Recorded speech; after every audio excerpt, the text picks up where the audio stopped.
Hello, hello, and welcome to my universe. Let's see. Last time, I kind of got the basic composition of everything. I'm still designing this side. There's a few things I'm not sure on. So one of them, I'm glad I kept it all in separate layers. I kind of do like this pattern, but I got another idea that I kind of like too. So I'll probably try that, and, well, needless to say, there will be much science today. I'm going to be trying so many things. And I'm kind of caught between how much do I want to design things and how much do I want to just go back to trying to render the face on the dress side. I still feel like this one might need a few accessories, like some necklaces or something, and character design is hard, but I do think that this shows the basics there, and I have most of the important elements there. At this point, it's just going to be like smaller embellishments. I'm pretty happy with the color balance and all that. Not so much with this side. So we'll see how much actual character design I feel like doing today, and how much I'm just gonna go into rendering things. I did not sleep well last night. So brain, you know, maybe a little bit half here, but that doesn't always interfere with art, you know? Sometimes it can just bring out the most whimsy in someone. So, let's see what I can do. So, a few ideas I had. I'm just gonna talk about them because I think it'll help me think. One of the initial things I tried on the little sleeves here, before I decided that they were going to be flowers, was something adjacent to this. And I'm realizing, like, she only has the single-sided cape here. So you see it's more like a strip of cloth than an actual cape, whereas the capey part is basically a trench coat. So this is where I initially got the idea for that sleeve, and then I realized, you know, I can still use that. I can use that over here and give her a cape. For some reason, I really like the idea of Katya in a cape. Don't ask me why. But look, capes are fantastic, so it makes sense, right? Okay, so what I think I'd do for cape-like things, it's unclear to me whether I want it to be red or a different color, but what I think is, at minimum, the inside of it is gonna be red. And that's a common thing with capes, where you make the inside of the cape a different color than the outside. So that might look like... Let's try to get something down here. Okay. I don't actually have the body on the bottom layer. I should fix that.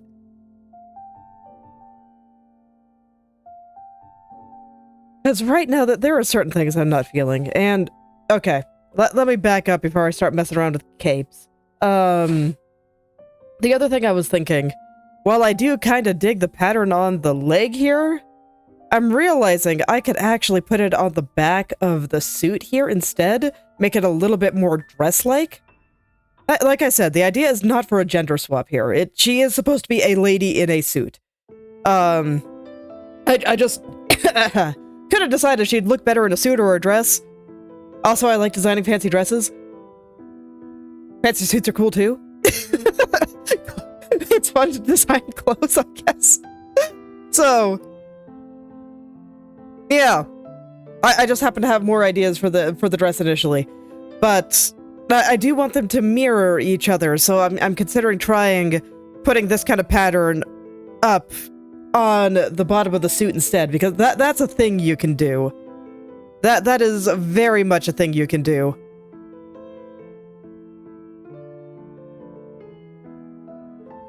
I don't think I want her to be wearing shorts, though. Like, that's also a thing you can do, but I think it looks a little bit too childlike. That's the kind of thing that you'd put on your young boy character, not an adult woman. So, she will be wearing pants. So I've got several things I want to try. Okay, I'm gonna start putting some stuff down, and I will figure out where to go from there. So I'll go ahead and just, we'll plop something down for the back of a cape here, and it's gonna be a bit shorter than this one. It's a different kind of cape. While I do think that these kinds of capes can be quite long, I don't normally see them quite that long. Yeah, I don't normally think of them as being quite that long. Although looking at some of my references here, I guess a lot of the time they actually are quite long, aren't they? Okay. I don't know. We'll try some different lengths. This is just where I try things, and I'll try like maybe kind of calf length first. Oh, and I saw some body residue. Debating how I want to handle this. Yeah, I think the legs are posed well, so I'm just going to erase it. We'll just get rid of some of this excess that I don't need anymore. Hello there, Kuhaku, and happy Saturday to you, too.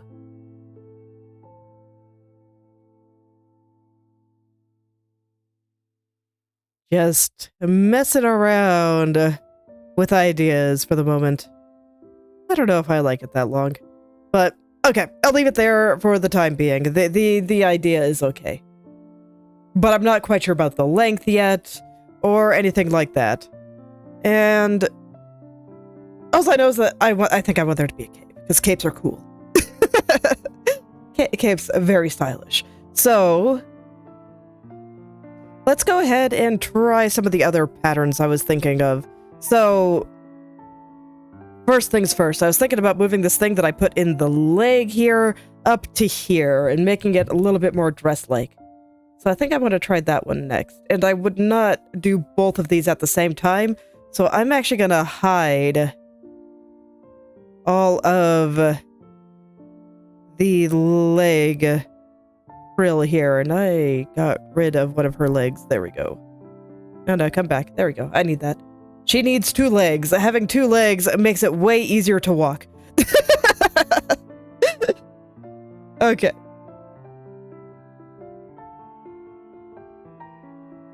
The downside of doing character design, shenanigans, layers out the wazoo, just driving me nuts.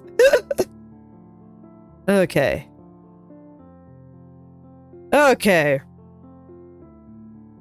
I'm gonna go turn off my lighting layers on the dress side, just so that this way I can pick colors from it easy. Okay.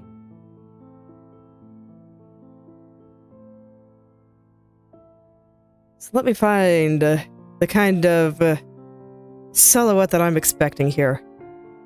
So that'll be something like... It doesn't quite meet in the middle. Not quite. But it does... I think it kind of hangs off the hips here. So something probably here and roughly here. That'll be where it starts. And then we get frilly. Because, you know, frills are great. I'm not sure what that is, but I'll figure it out in a second. Is it from here? Yeah. Let's clear that. I'm just not convinced I like this particular suit silhouette. Okay, and then back there will be the backside. I guess I have to hide the cape for this. Just until I kind of feel out what I'm doing here.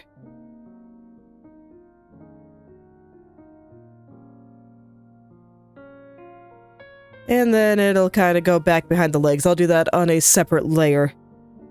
While I continue to complain about there being too many layers, but, you know, it's for the best. Let's see, what do I want to do? There we go. So there, and then it'll kind of curve down further, and it'll probably... Do I want it to be like knee length? I think so. Yeah, I'll figure out the backside momentarily. Let's get some of these frills in there.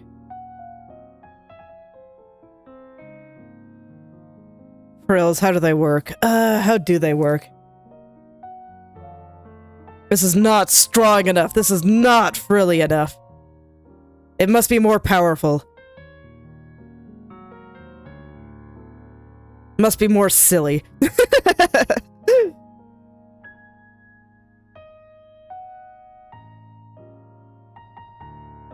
Okay, I'm kind of digging this though, and then once I get the kind of similar elements that I have on the tail of the dress here, I think that'll actually look pretty cool. Oh. Let's get to the back here.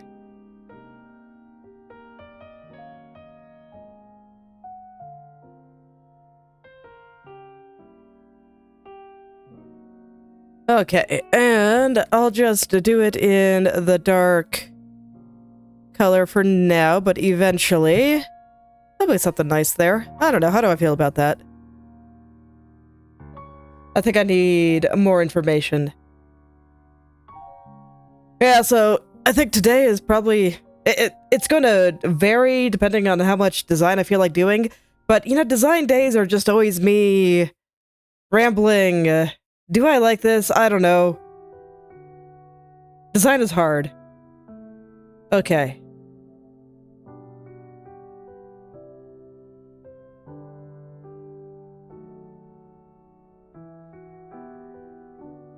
Alright, so let's get some of the black frills on there too. And these will be at a lower opacity, a little bit translucent there.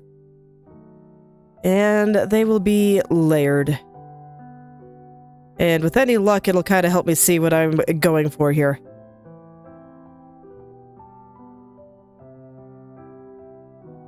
And a frill here, I suppose.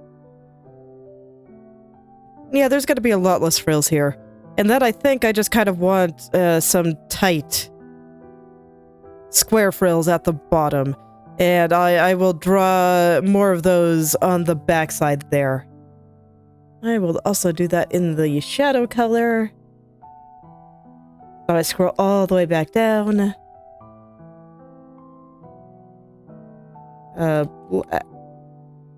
Back. There we go.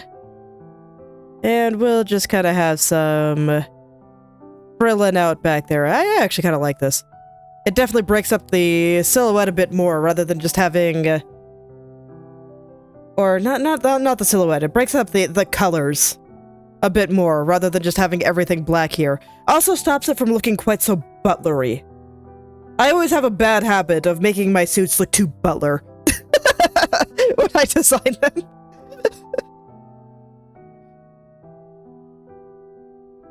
Okay, and now back up here, and I think I can start feeling out where some more of these red ones are going to go. And much like here, the red frills will get some trim.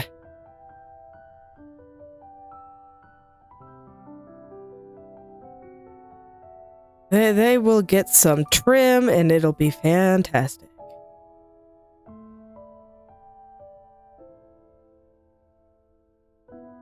Okay. How does this need to look? Something like that.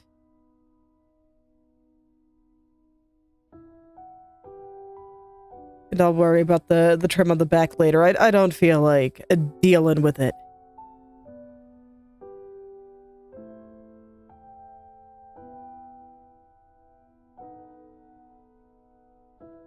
I just want to get just enough information that I know where I'm going with this. I actually really like that. That looks super fancy. Yeah, I think that's way better than the pant option. As much as I do like flares, especially on girls with long legs, nah, this is just way cooler. This idea is way better. Okay. And then it'll be kind of interesting because I think I can kind of mirror this just a little bit less flashily up for my idea for the cape. Okay. I'm just thinking about how I should handle that.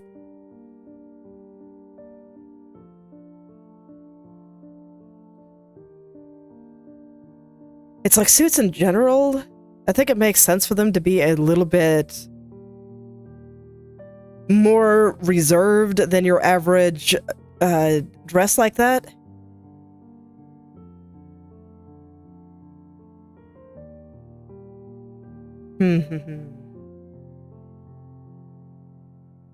I'm also thinking of like cuffs around the edge here. My first thought was to make them white, but no, I don't think so. They probably will have to be gold. Yeah, I think that probably makes more sense. Let me get a nice trim layer here.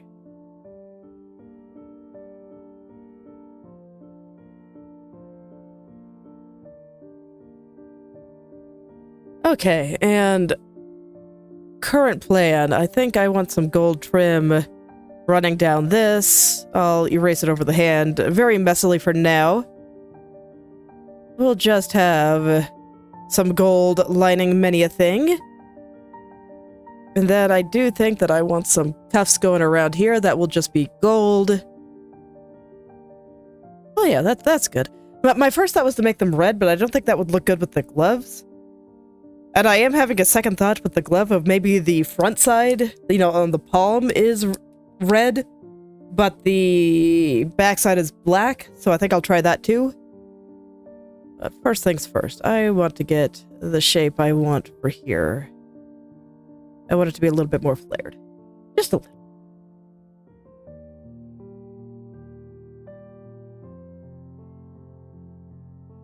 Oh wait, no, you don't live there.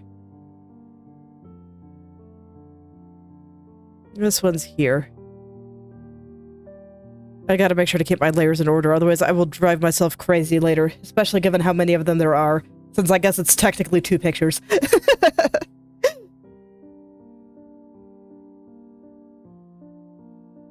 Okay, there we go. Just have it stick out just a little.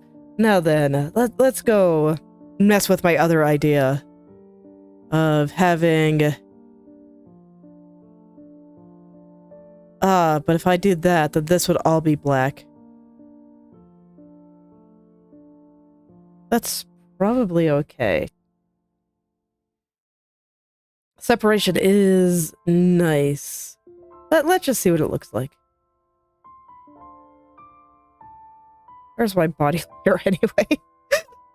It's hiding. There it is.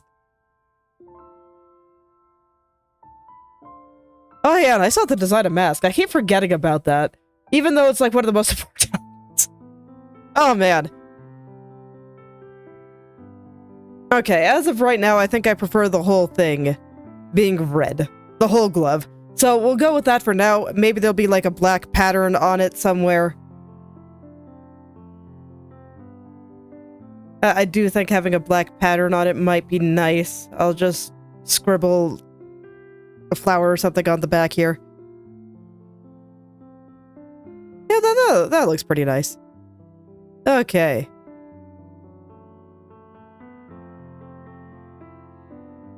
Yeah, I like this a lot better than what I had before. And then I can keep the legs fairly reserved. They won't draw much attention to themselves. There'll probably still be something on them. Just because I swear that, everything in, like, Lolita-adjacent subcultures, has something everywhere. But... although, I don't know. In a lot of these, the pants do tend to be pretty reserved. I'm just here looking at Google Images. Double-checking what's normal. And yeah, the pants actually do tend to be pretty simple, as long as you put enough patterns and nice little textures on the other parts. Which I do think we've got quite a lot of. Okay. I can get behind that.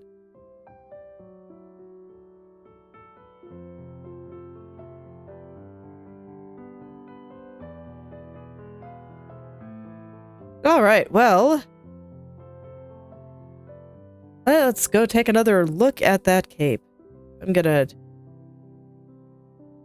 turn the cape layer back on, and I think I have a thought that I like for the outer part of this suit bit here. No, I'm lying. Never mind. I was initially thinking, hey, you know what I could do? I could take these tails coming out and make them longer so that this way they'd separate this more skirty part from everything else. But now that I thought about it, I don't actually think I like that. If anything, I think I want this part to actually be a little bit shorter.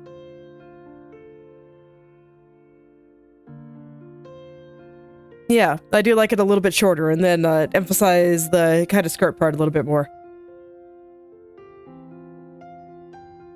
I'll lift this up a little bit, so this way it is... I don't even think I need this, actually, because it's all gonna fade into the skirt. So, yeah, I'm just gonna kill that, and... where's my trim layer? Gonna shorten the trim here. There we go. There we go. So how do I feel about red on red?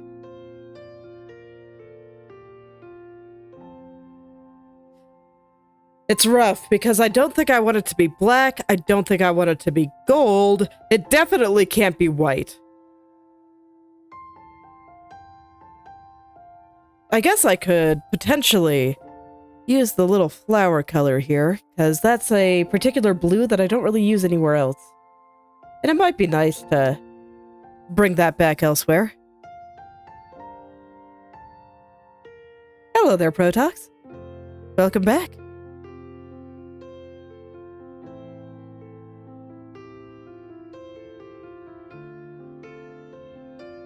Humu humu. This doesn't look bad. I think I can get behind mirroring the flower color there a little bit. And then I can have the top part be whatever color I want. I can make it red if I wanted. Ooh.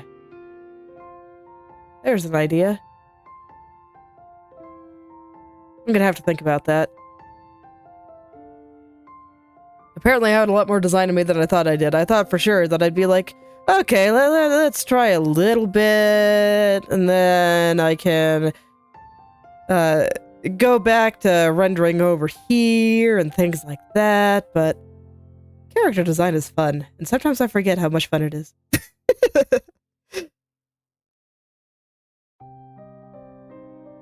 Now, on this one, I am really tempted to give her a hat. It didn't really suit this kind of dress, giving her a hat over here, but I could probably get behind putting a hat on this side. Maybe not the full, like, top hat there, but like a trilby or something.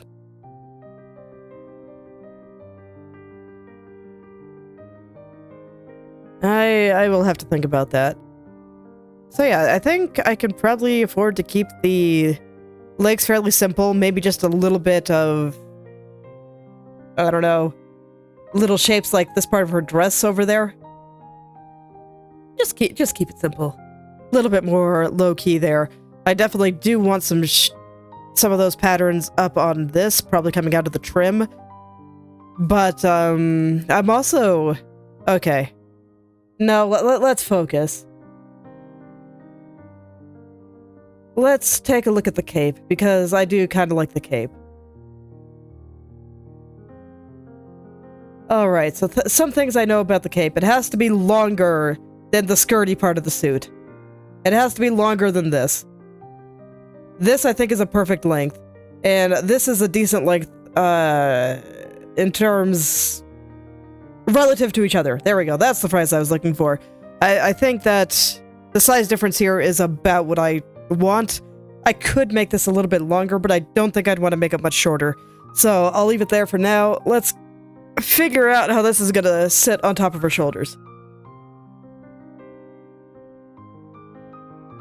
I guess I'll do it here.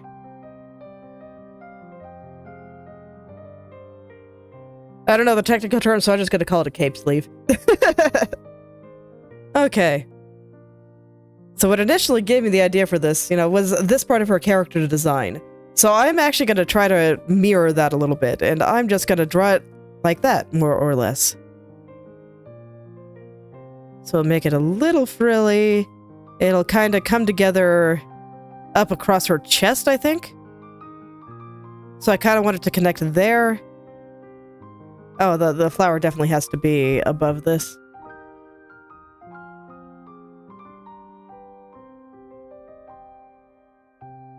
And this has to be a little bit longer. Oh yeah, that's fancy. I like it. And then I can put in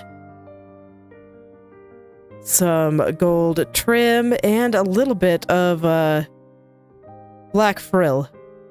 That should look excellent, actually. Yeah, I like this. I like this.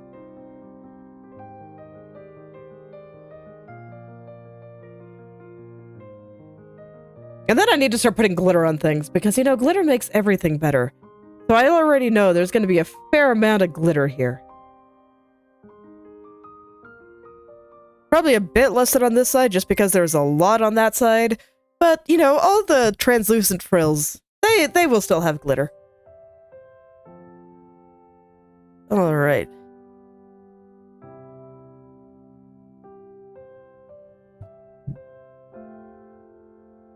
And I don't want this to be quite as frilly as some of the other things. These are just gonna be simple little frills.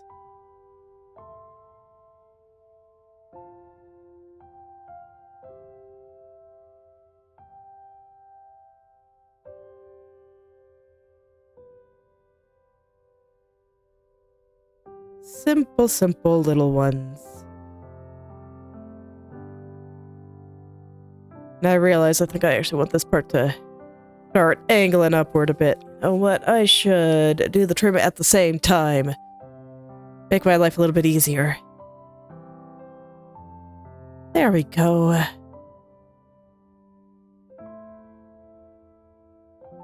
I'm kind of at the stage of designing the character where a lot of what I'm doing is just kind of related to my own taste. But I guess I can kind of explain why I like certain patterns. So at the very beginning, my initial thought for this was actually to have something like this on the legs, and that's where I repeated the pattern. But then I kind of started collecting some inspiration sources and looking at OG fashion and, you know, stuff like that. Stuff that I thought would be nice to put over here. And I just noticed that this kind of shape was more common. And the reason that I really ended up liking this a lot more was because it brought some red a little bit further up. So without that skirt part, if we just kind of clear a lot of that, you can see that the only other place that I really used red, especially before I put in the cape, and I mean I did that just now, the only other place that I really used red was the gloves and her shirt, which I have covered up with white. So it really wasn't reflected anywhere else, and that was a bit of a shame, because everything here was just so black. And that's not necessarily a problem, but it's not really what I wanted. I wanted more red here. So I did the shape, and I don't really like these together. At that point, it's too much red. Black is still kind of the main color here, whereas red is the main color on this one. But black is still the main color here. And I could have made it a red suit, but I think that when it comes to suits specifically, having a loud color as your primary color doesn't work as well. That's just fashion thing. And I don't even think it's a male versus a female thing. I just straight up think that suits in really loud colors don't look elegant. And I wanted elegance. Like, they can give other things. You can still look sharp in a bright red suit. I think it's possible. But it doesn't have elegance. So, I wanted to keep the main color black. I still do plan. Let's do that now.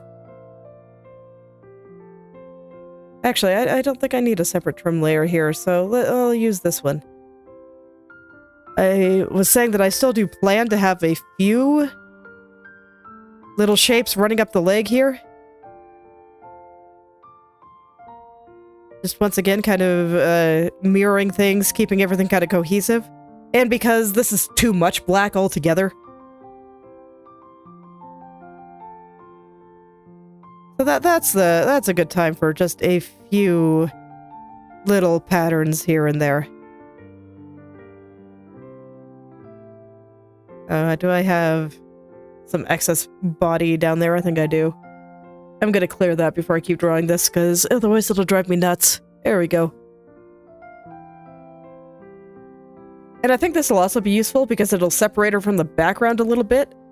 Because, you know, right now the background here is quite dark, and it's going against the black of her legs. And while I don't want her legs to be drawing a lot of attention to themselves, I still want to make it clear where she is versus where the shelf is. That kind of thing. Ultimately, this is still more of an illustration piece than a design piece. Even though a lot of the point of this illustration is to showcase the design. It is still meant to be an illustration. And we'll just messily sketch this in for now. I don't want to get too deep into drawing a million roses until I know exactly where they're going to be, so that this way I don't have to draw them 20 times as I keep messing it up. There we go. You know what? No.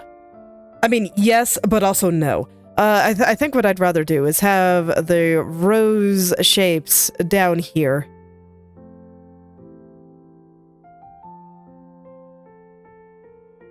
And then I want the higher up point to have more of just the lines.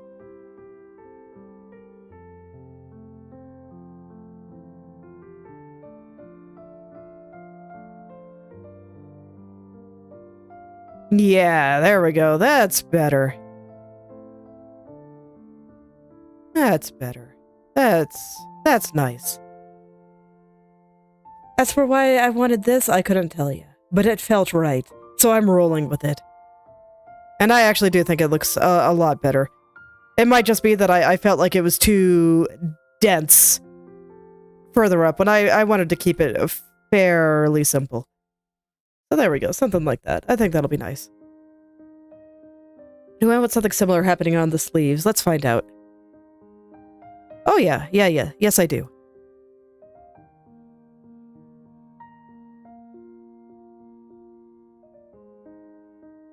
We'll let it kind of bleed into the cuff here. And we're not gonna be too extravagant with it.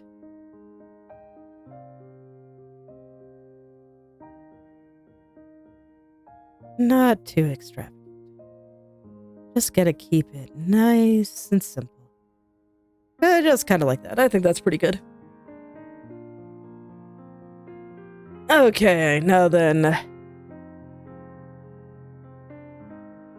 Let's get some glitter in here.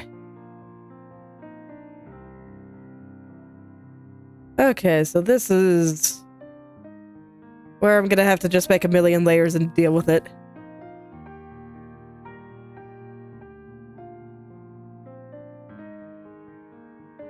Alright.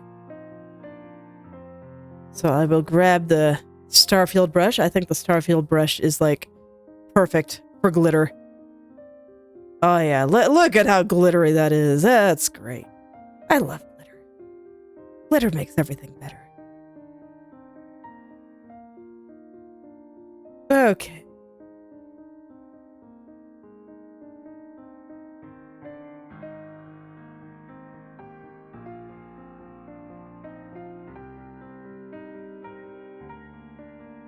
Alright, then the little bit around her chest there.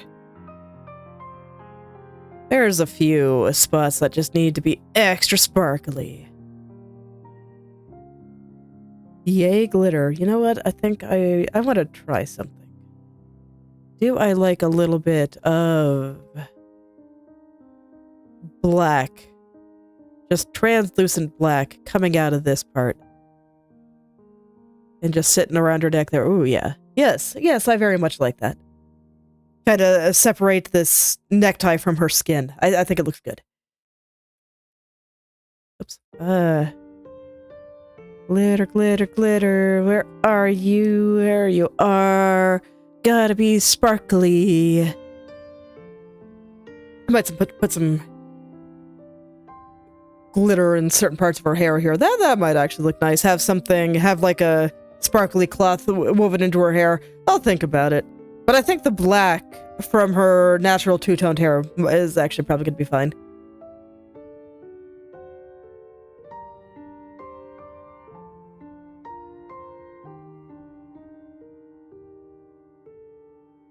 Alright, there it is.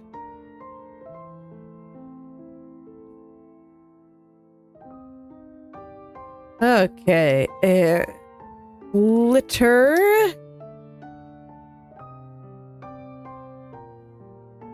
It feels a bit less sparkly than the other one, so I gotta try a bit harder. Or do I just not have that quite as translucent? I thought 65% was the opacity here, but maybe it wasn't. Let me double check it on the other side here. Where's a spot with some nice, shiny... Ah, I see. Okay, so I had certain ones darker and then certain ones lighter. And the darker ones were at 100% opacity. And then I had some more translucent ones sticking out. Okay. And then it was just on her sleeves that had the translucency. Okay, you know what? I think I might try to mirror that, so let's raise the opacity on those then. I misremembered how I did it.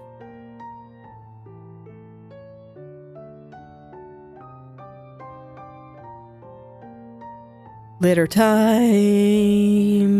Okay.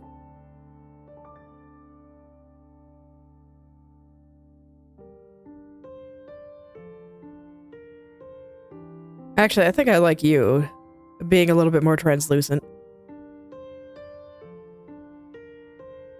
Makes the black a little bit less strong. Oh wait, no, I don't want the glitter to be translucent. Gross. No, I want the black frills themselves to be more translucent. There we go. No problem. Alright, where was I? Oh yeah, I like those being a little bit more opaque. I think that looks nice. Okay, I like where this is going now. I wasn't so sure about it last time. But yes, I think it's starting to work for me. Let's go ahead and get some more random trim designs in. Because I think that might be... Well, no, it needs a little bit more than that, but this will help. Okay. So we'll get some of these little loopy things up in here. I kind of want to think about the shapes I want to go for, so maybe this is where I should put the flower. Because I can't get the loopy thing to work for me. Oh yeah, flower looks good there.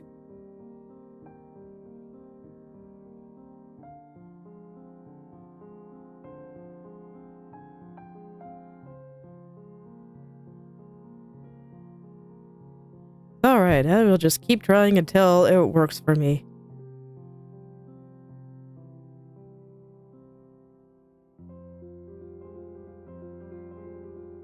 Okay, yeah, that seems pretty good.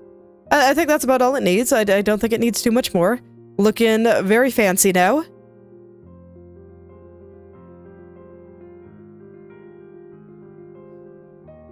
So let's see. I think the last couple of things I want to do. I want to get the back of the cape finished. I have thoughts for that. And the first thing I need is... So when something kind of curves, you get the backside. I'll do it in white here. So this is the back here, and then there's going to be some part that kind of curls over and faces the viewer. And I cannot do that in that color. How about blue then? And it's kind of like this. So you get the part going behind, and then you get the part in front. That was way too long, but that's the idea. And when you kind of put those together, it looks like the cape is folding around. So I need the part that kind of folds in front here. And that will be red.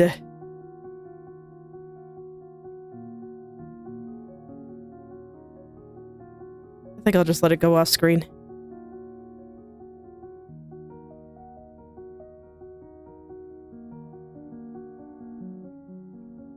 So she's kind of pushing it off her shoulder here. And that's how I'm picturing it. So it's going to kind of go off like this.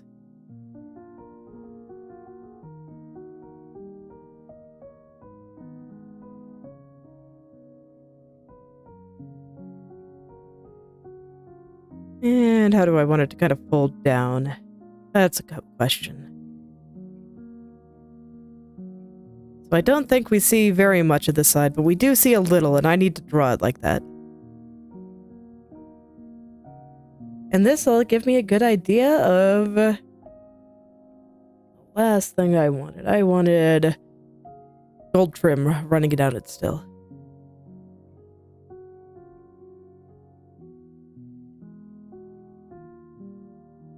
With, you know, more pattern. So we'll get some flower shapes going around.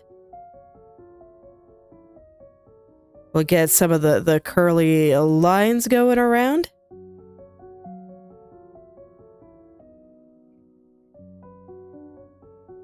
And there'll be a lot more of that kind of pattern back there, but I think we can just kind of imply it. Much like I did on this side. It's just a different color. Okay.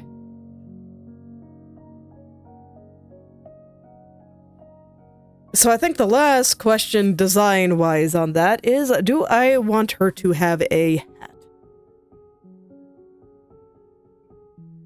Okay, let's go find out. Would I like to have a hat there?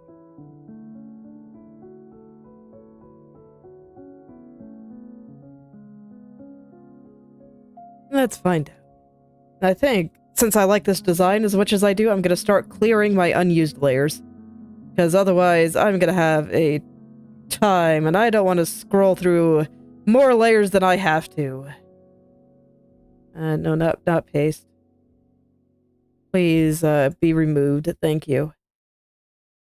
They were trying to protect themselves. They didn't want to die. But, you know, unfortunately for them, this is my universe, and I get to make all the decisions. And I said they had to, that they had to. All right.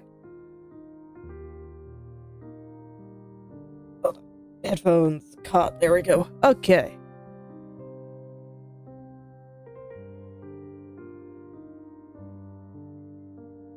Yeah, this is working for me. All right, let's figure out what kind of hat. Like I said, I was kind of thinking possibly some kind of trilby or something.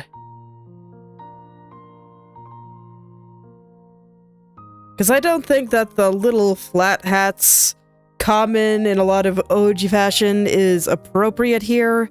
And I also think that a regular top hat would be a little bit too much. So basically, I don't think that... Let's pick a black here. I'll just start with that. But basically, I don't think that this kind of hat would look good. Let me just draw it out real quick. Where it's kind of short.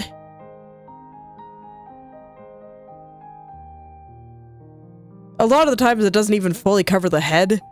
But it's short, it's very flat. And I just don't think that quite works. And even if I lifted it up and made it into a proper top hat, that just looks silly. So, no.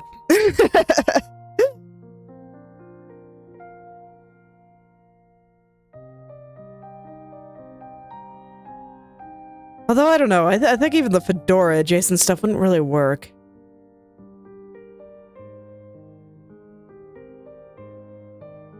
Let's go look at some hats.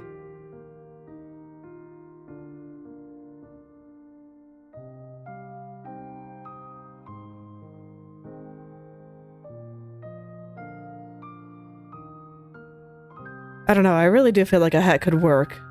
But what kind? I don't know very much about hats because I hate putting stuff on my head. So I've never really paid much attention to them. And a lot of the characters I've designed, since I mostly design girls, I generally do ribbons and stuff instead. Or headbands.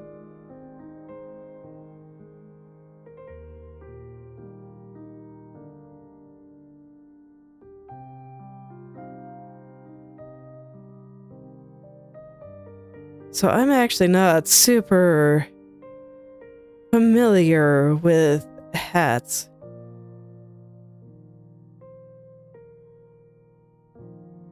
I don't know, what if I made the brim a bit more extra? Let's find out.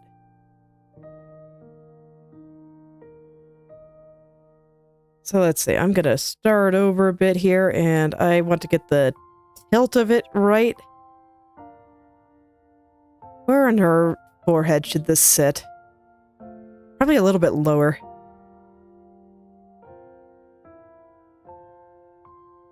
Hats, how do they work? Alright! And I think I'm gonna try to make the brim a bit bigger, maybe a bit floppier.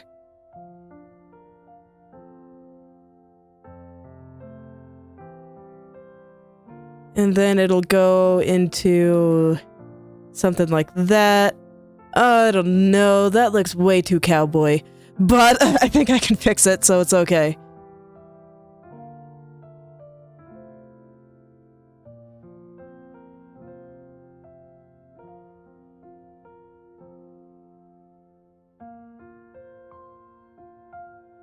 Yeah, I don't think I like hat. Okay.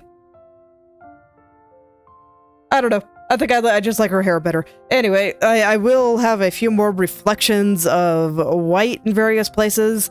I'm thinking about putting a little bit of white just kind of on the trim here. I'll go ahead and put that down while I'm thinking about it. But just a little white stripe there, and a little white stripe there. Oh, no. Here. There we go. And maybe something running down the seams of the glove here. I thought about doing it on that side, but I didn't think it looked very good with the black. How does it look with the red? No, I still don't like it on the glove. Okay. It's okay. That's why we try things. There's a little bit of white there. And we'll just pretend like maybe there's some white in the shoes, and that should be enough to kind of carry it down. Okay, I think I can be happy with this. So I have most of the things down now. The only thing I have left to design is the masquerade style mask she's supposed to be holding. And I did not look at anything for that right now, and I don't think I feel like designing it at the moment. I'll save that for next time so we can just continue doing a little bit of design and a little bit of rendering every time. Let's see here. I was having a good time last time in just studying this artist's art, and then, what's the word? Trying to steal all of his secrets. And I had kind of picked some colors. I'm not sure how I feel about them yet, and when I left off, I was starting to define the nose. It has been a while since I've drawn a proper nose. I do like noses, though. I wouldn't necessarily say I like drawing them, but I do like the way that they look on the face. Okay, I'm gonna clean up some layers here. I was just keeping that because I was scared that this smile may not have been quite right when I was messing with the mouth, but no, I think it looks fantastic. So I'm gonna go with that.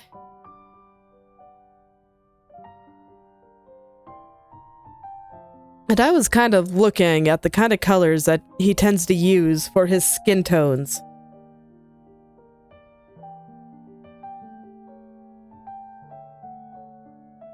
And it was kind of interesting. He's much more in the reds and oranges than I am, whereas I tend to kind of hang out in pinks and purples for skin. Although here, that's very much purple. Oh yeah, you guys aren't going to be able to see that, but yeah, the colors here are very much in the purple range. And of course here they're going to be blue because there's like a blue filter over everything. But here there's like less filter. And I can see that it's very much in reds. I don't have my color picker up right now. I can bring it back up if it becomes necessary. I really do wish that OBS was better at capturing Krita's sub-windows. But the only way that I've been able to find it to do that is just doing a straight-up window capture, and that's just, that's just asking for something to go wrong.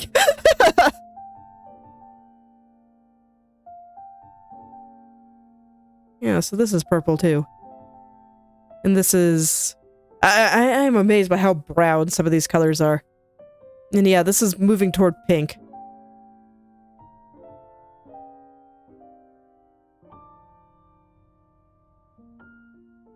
So it highly depends on the kind of atmosphere there. So I guess that other one, the one in the upper left here, might have been going toward the oranges because the light source is yellow. And then that would make sense. So it's just kind of altering the colors there. I am wondering if he's like me, and does he apply some lighting color filters after rendering everything or before? Because here, this is pretty blue. Well, relative to everything else. I'm pretty sure it's moving toward blue. Yeah.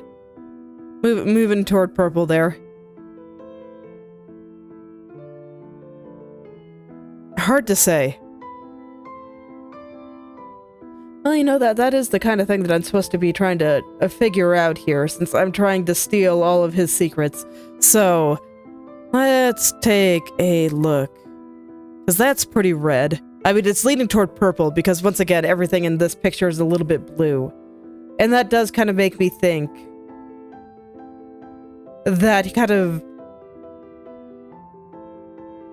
applies general colors to everything afterwards. Whereas, you know, when I am doing color, just the way I would operate naturally, I generally shade everything with basic colors first, just the general gist, and then I do lighting afterwards, and that kind of changes a lot of the colors a lot. It can look completely different before and after mood lighting.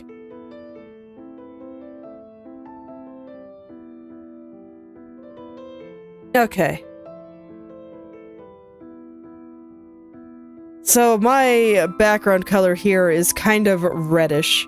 I think I actually want it to be a little bit lighter than that. But regardless, it is kind of reddish.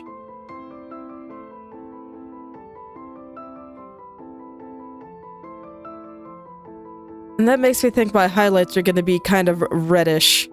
So I might want to lean more toward blue than normal. Just to force myself to use a few different colors. Like here I was going for more red, because that's what I observed in that upper left picture. But if his light source was yellow,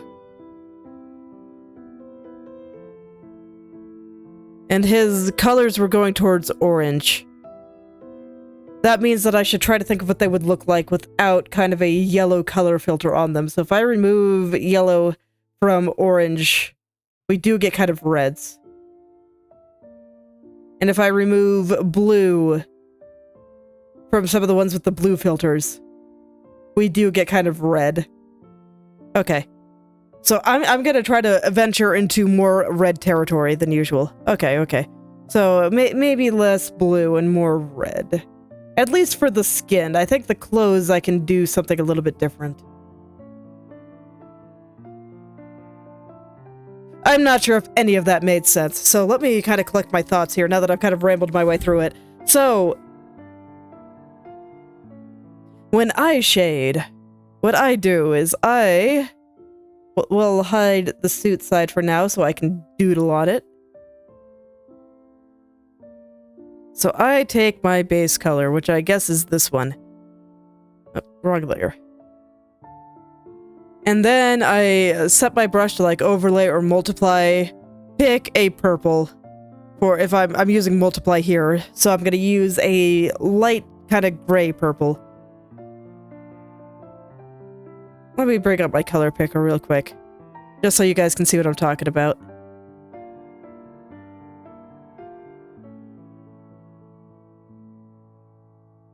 Okay, so we'll stretch this guy out a bit, make it nice and big.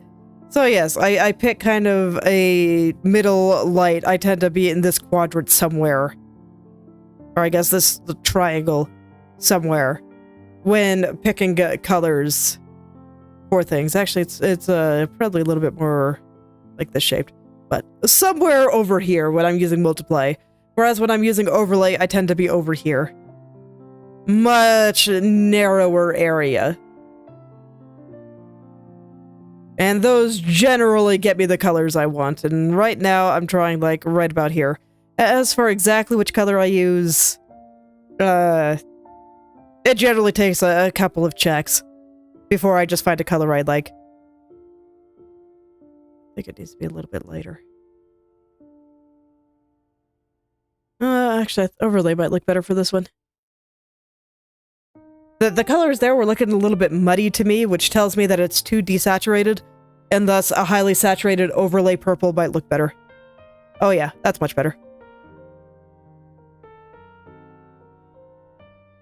So yeah, I'd pick somewhere around here for my personal shading. This might be a little bit loud, but it'd be somewhere around here.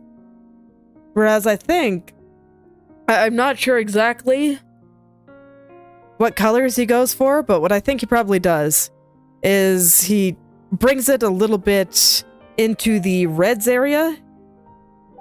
Probably depends on how bright or sunny he wants his character's skin to look, because you can see that some of these characters have grayer skin and some of them have brighter skin. So her skin is very warm, her skin is very cold, her skin is pretty warm. Hers is kind of in the middle. I'd rate hers as cold, warm, and then both of these have very cold skin. So, for Katya, would I want her to have warm or cold skin? No, she strikes me as very fiery. So I'd probably give her warm skin. So what I think that he'd do is move it up a little bit more towards the yellows and oranges, and probably pick a color here. He does not go very dark with the shadows. I'm surprised by how low contrast they are. So I think that's kind of the difference in the kind of colors we pick. Whereas my colors are always very bright, very high contrast. His are a little bit more subtle. Okay, let's get rid of that now. I have talked about colors and at least what I'm kind of perceiving here. I could very much be wrong. This is just me looking at his work and making deductions from it. I am not asking him directly, and as far as I can tell, I have not seen any time lapses of his work. I might look a little bit harder at some point, but I have not seen such things. I have not been able to find such things. He's not even properly credited in Path to Nowhere.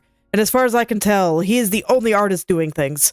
So, the only reason that I'm pretty sure I say I know, but I'm more pretty sure that it's a male artist is because people in the community have talked about it a little bit, and one of them linked his social media.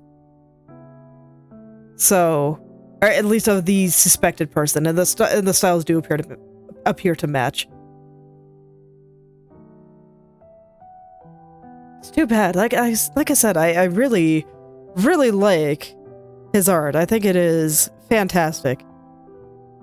So, I'd like to see a little bit more of what else he's doing, but it's hard to know for sure if it's the right guy.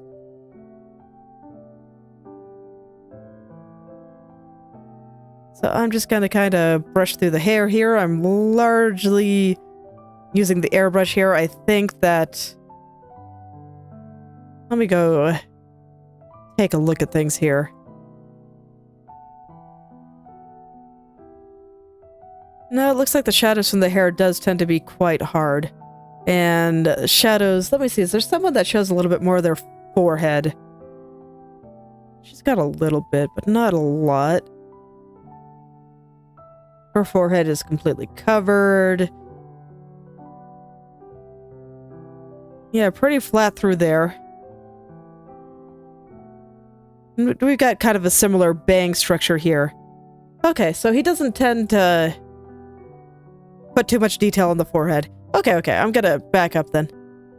Do a little bit less in the forehead. But I will put in some nice, hard lines from shadows from the hair. They're not gonna go all the way around. They're just gonna be kind of gentle there. Way more gentle than how I normally handle it.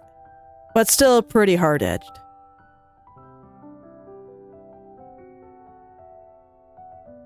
This is why it's important to look. And I don't want to get too specific on those details until I have the hair fully done.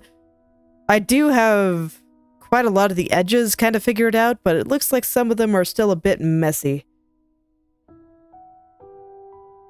So I shouldn't get too deep into details here.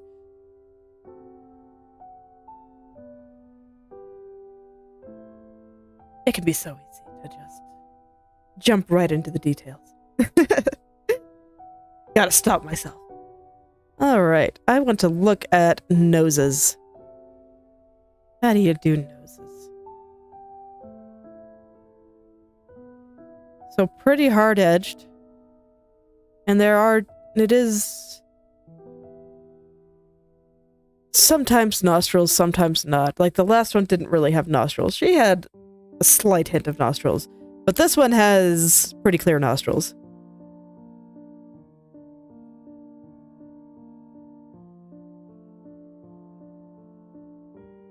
Yeah, this one does not have nostrils, and her nose is actually extremely subtle.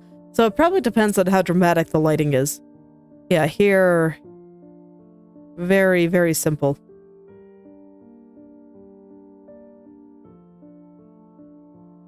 And then he also kind of shows the cheek. The bridge here. Like, there's a... oh, what is that? Do noses normally work like this? I guess it's because the light is kind of coming from above, so we're getting a shadow from the brow bone there, and then it's hitting the top of her nose and putting the bottom part in shadow. I think that's what's going on. That makes sense. And here, even this part of the nose is roughly the same color. Okay, so what this is telling me... you know, the ones that are roughly the same color there, how do you handle the shadow? Or how do you define the light?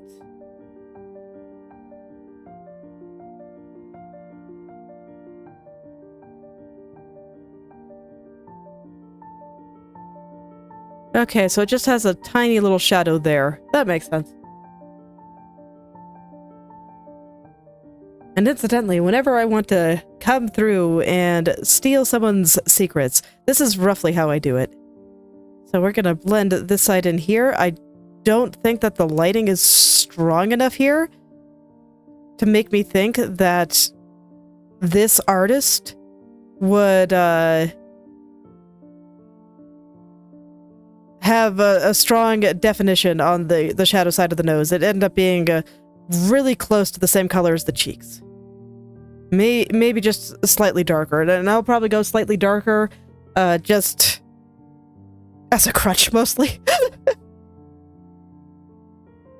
But I think this artist would make it roughly the same color, so I'm gonna make it very soft here. We're gonna have very soft edges.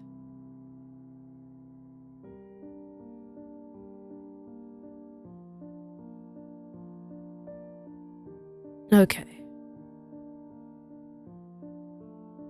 So now the light end, and I do think that there will be a very hard line here. Probably about as hard as I can get it with an airbrush.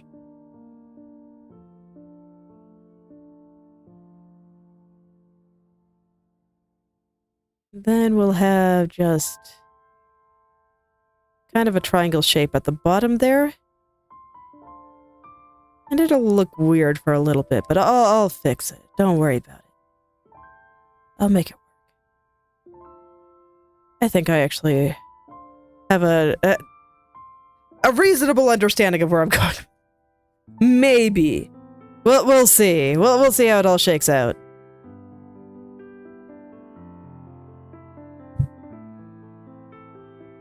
Okay, and then I just need a little shadow kind of running down the side there. Kind of coming to define the outer nostril a bit. This is too dark, but it's okay. I will blend it in.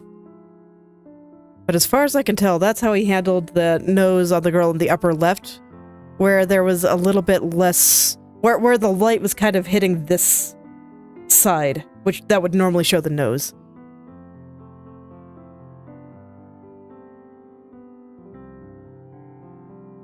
And right now, this looks a little bit too much like a bridge than the nose changing direction there, so I should fix that.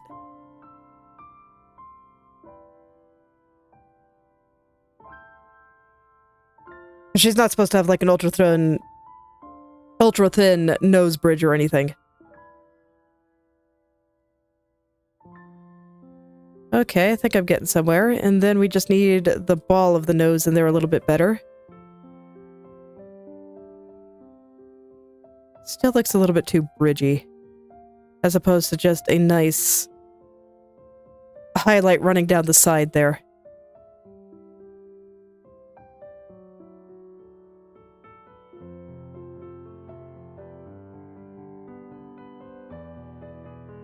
It's alright, it's been a little while since I've drawn a proper nose, so I'm kind of remembering how it all works. Let me see, I think I have the highlight color I wanted to use over here. Yeah, it's that guy. I should probably be keeping a proper color swatch, otherwise I think I'm gonna have a very bad time. Unfortunately, at least when it comes to the face, I only have to draw the face once. I will have to draw the hair multiple times, but the bangs going around here are gonna be the same. It's only the back that's different. So I can take my sweet time here, and it'll be reflected on the other side, no problem.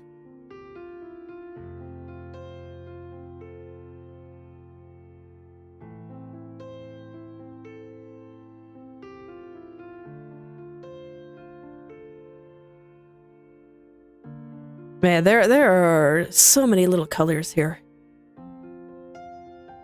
Even when I did a fairly soft shading, I still tended to use very few colors.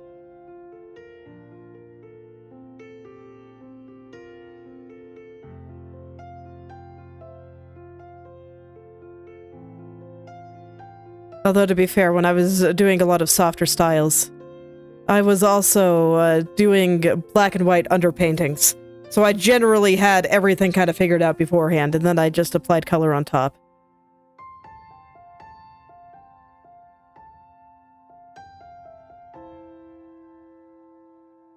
This part I think should be a bit softer. It's a little bit too harsh. Down here needs to be harsh, but I think up there could stand to be a little softer.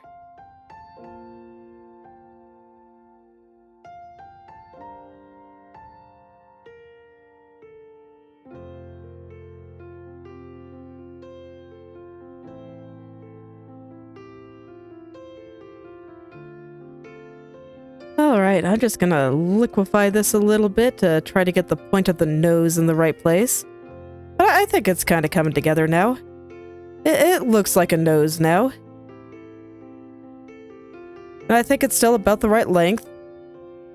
And I think her cheeks are looking pretty nice. I'm just flipping the canvas to make sure I'm putting it in a spot that makes me happy. And you know what? I think I might give her just a little bit of nostril here. Now then, I think I probably have her mouth a little bit low.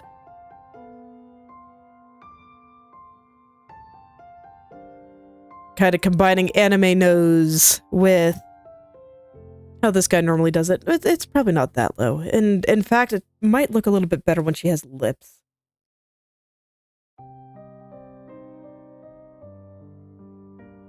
Let's go do that. Let's put some lips on there.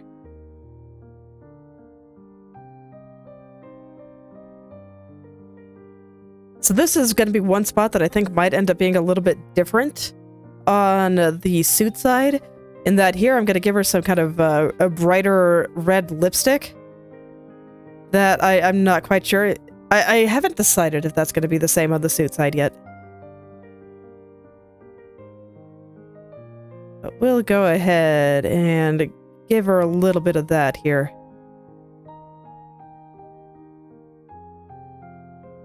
I actually used to draw lips on my characters a lot. That's why Planckera has lips.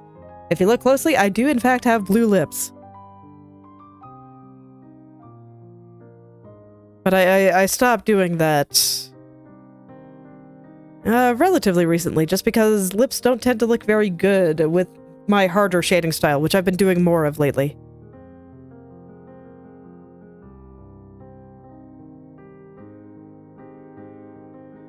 Just one of those things.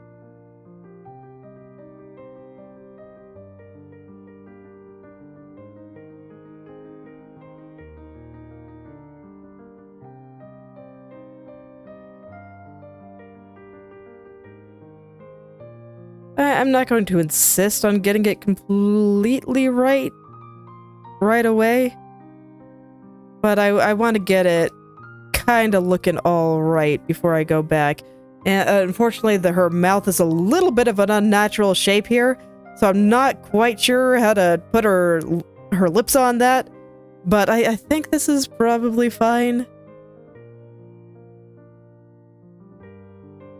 Yeah, I guess my recent tendency for highly exaggerated mouth shapes doesn't also doesn't suit lips very well.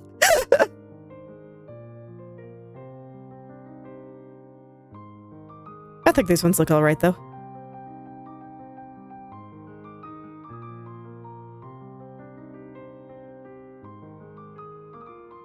I haven't been too disappointed in giving up drawing lips, because lips kind of creep me out. Couldn't tell you why, but they do.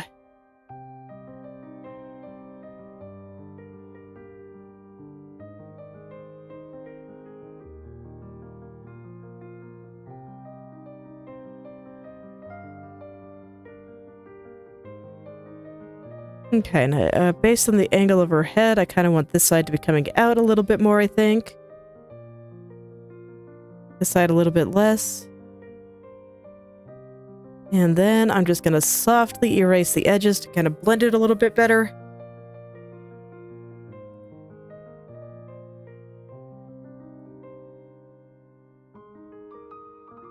It's like he tends to draw slightly bigger ones, especially on the bottom. I'm not sure if I want to copy that 1-to-1. Yeah, and hers are very, very prominent and very hard. Whereas some of the other ones are a little bit less so. Like, she doesn't even have lips. So, it's just, some of his characters actually wear makeup. And, like, she's got a little bit of lip there. Just a tiny bit. One of the few I've seen where they actually draw makeup. So I could go real hard on it. Make it, stop it. Make it, a little bit more lipstick-like, but no, I think something a little bit more subtle suits her better.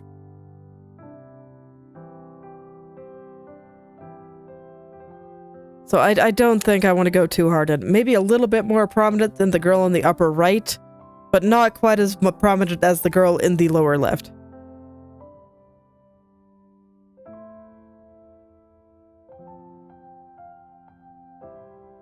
I don't know, maybe something like this. I think this is looking okay. You know, choices are hard. But here we go. This will help me place her mouth a little bit better. Let's see. And this smile is supposed to be a little bit lopsided. So I'm actually going to lower this corner just a little. It's supposed to be highly, highly unpleasant.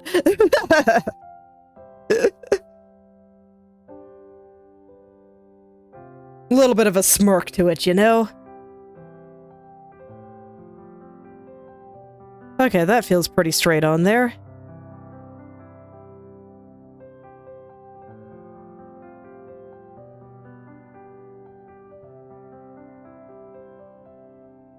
The lips no longer do, but that's all right. I can fix that.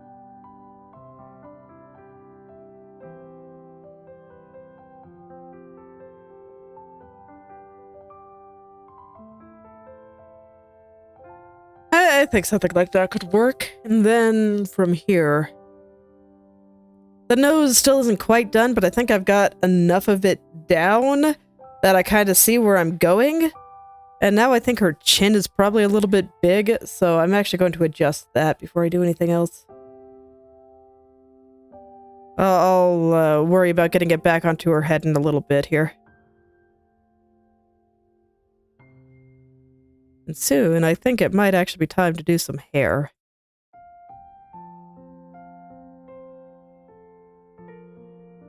Maybe figure out how to do this flower, actually. I think she's looking pretty proportionate. My eyes are definitely way bigger than anything that he draws, but I kind of like my big eyes, so I think I'm going to keep it there. The purpose of this isn't necessarily to copy exactly what he does. I'm not trying to do a picture in his style. I'm still trying to draw things like me. I'm just using it as an excuse to try some new things and study an art style that I enjoy. But I like my big eyes. I think that her eyes look pretty good here. They're unfinished, of course, but I think the size here still looks pretty good with the rest of the proportions. And let's see. So I think I'm just going to keep them like that.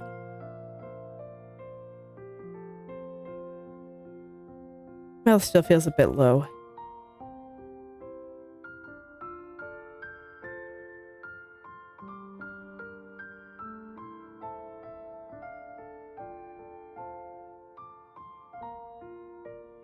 Something about it feels a little bit skewed, and I'm not quite sure what.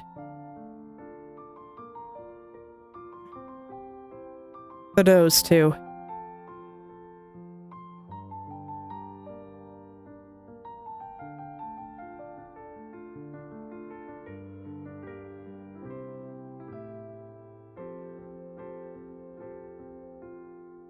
That's the downside to putting more details on the face. It means that I have more things to place correctly. Whereas when you draw a noseless anime girl, you don't have to worry about where the nose goes. You can just put in a little dot and all is well.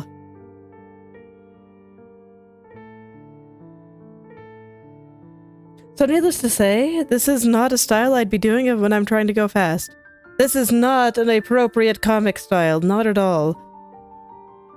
But it's wonderful for illustration, I think.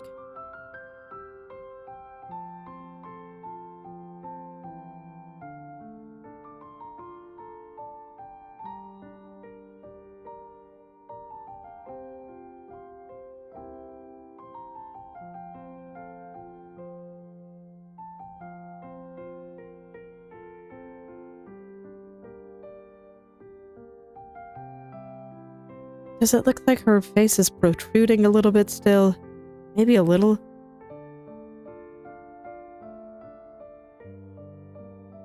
Let's tuck in this cheek just a touch.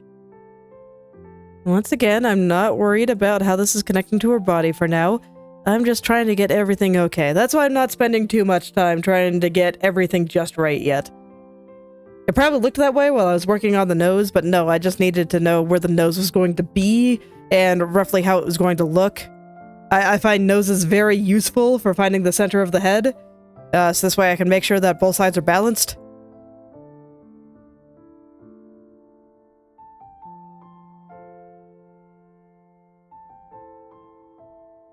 I don't want her to look potato-y, that would just be unfortunate. I'm gonna hide the back of the window for a second. Okay, no, I do need the background, so we'll just hide the window for a second here. No, the whole thing, please. Thank you. Just so that this way I'm not getting confused with things blending into the light a little bit. So, let's see what I want to do here.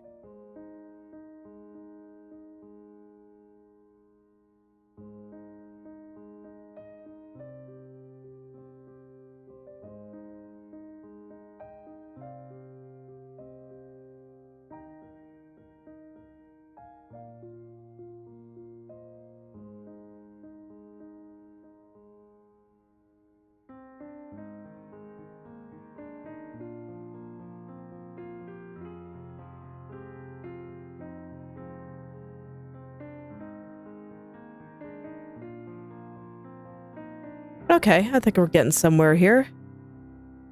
I will absolutely have to clean this up because Liquify is going to make this super, super blurry. As it always does. But it's alright. I can fix it. It'll be alright.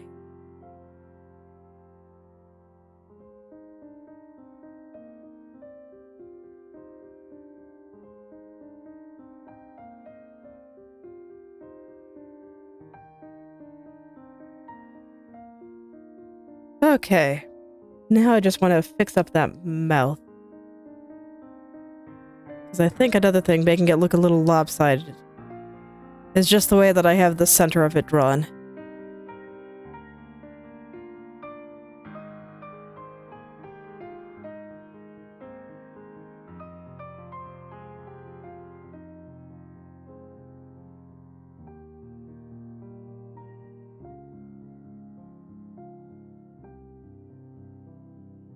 So I'm just gonna gently, gently poke at it. Very softly. Until I feel like it's in place.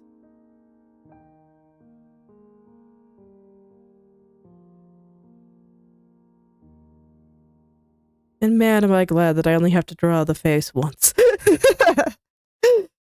As much as it'd be good practice to draw it again. Now I feel like I can get it just right, and that's a pretty nice feeling.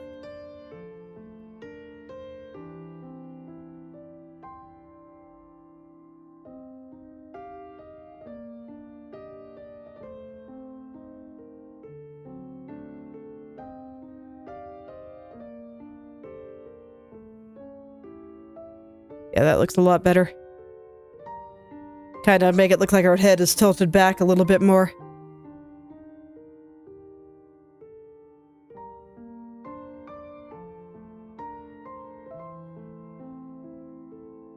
Okay, let's pick a good color for the mouth now, because I don't want it to be black, and I'll probably be blending in the corners.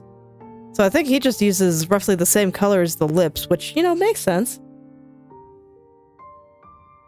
Although here, you can see this one shows a little bit of teeth, and hers is pretty black back there. Yeah, it's a very, very dark blue, very different from the lip color here, which is more toward the reds and the pinks.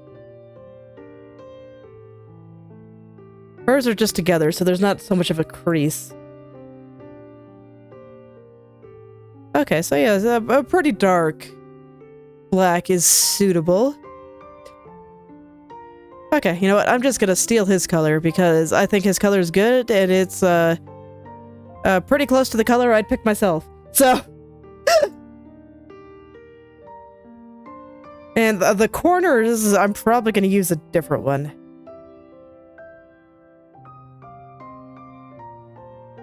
And here, for once, I am using my hard round brush. It has been a little while since I've used him for actual, you know, a proper shading and stuff. Yeah. It's been a little while. They'll probably still make her teeth. Well, maybe not. I might make her teeth a little bit softer against that. I'm not sure yet. But regardless, I like where this is going. Very smarmy, I like it. But very subtle still. Well, we're not going to do her big toothy grin. We're being subtle here. Masquerade balls are all about subtlety. And fancy dresses. Yes. I mean, it's useful. It's very useful. I actually think this might be a little bit too black. So I think I might lift the color just a little.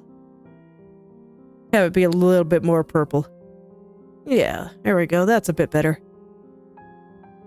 And then over here, I need a darker color than this. So I'll bring it up a bit more in the reds, and we'll go over here. I am so not used to using red for a lot of this. But, you know, that's okay. You know what? No, I still want this to be a little more pink.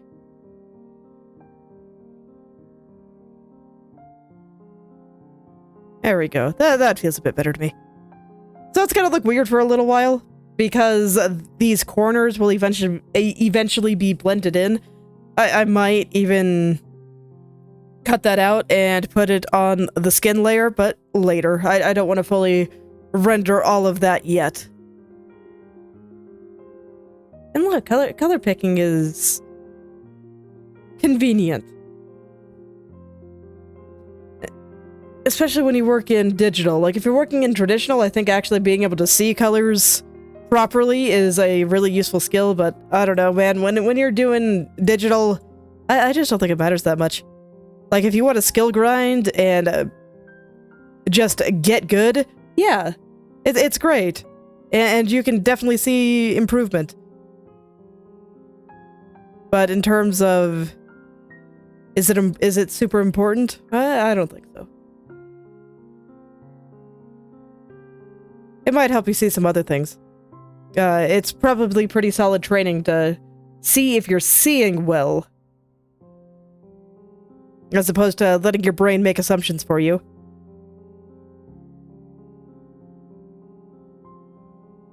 Her face just feels very lopsided to me still. I, like, never rotate the canvas, but...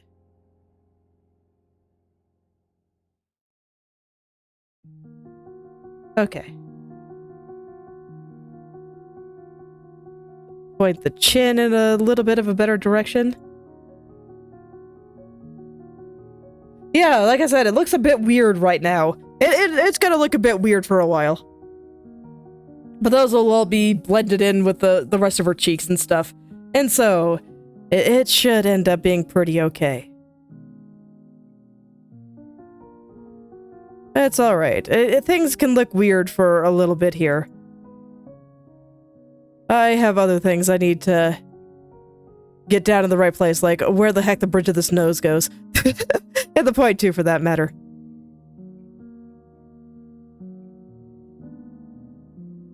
That'll all be blended in a little bit later.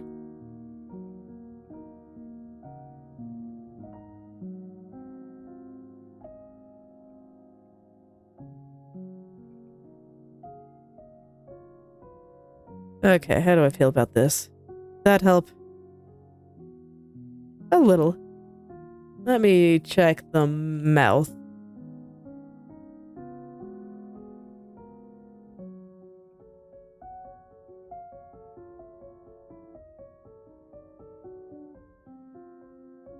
With maybe this side up just a little bit higher.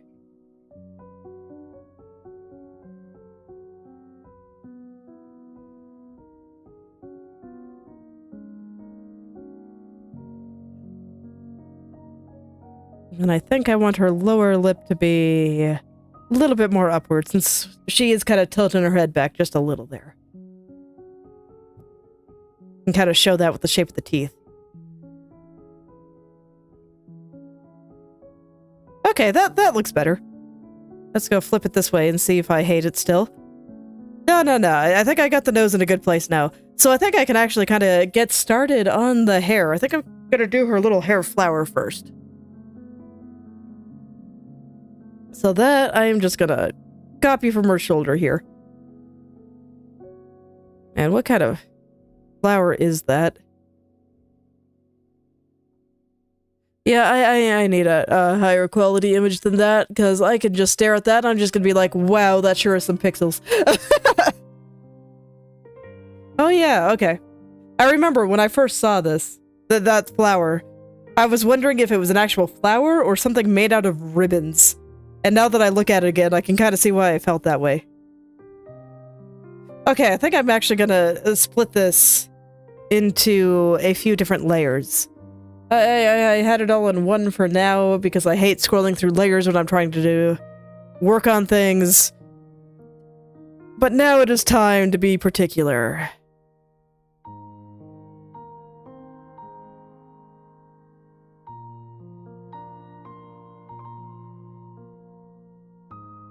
Okay, and then we'll get all these little guys going around the edge too, and they will also be on their own. And then I can group them all together so that this way I don't have to deal with 3 separate layers for everything, because that sounds like pain.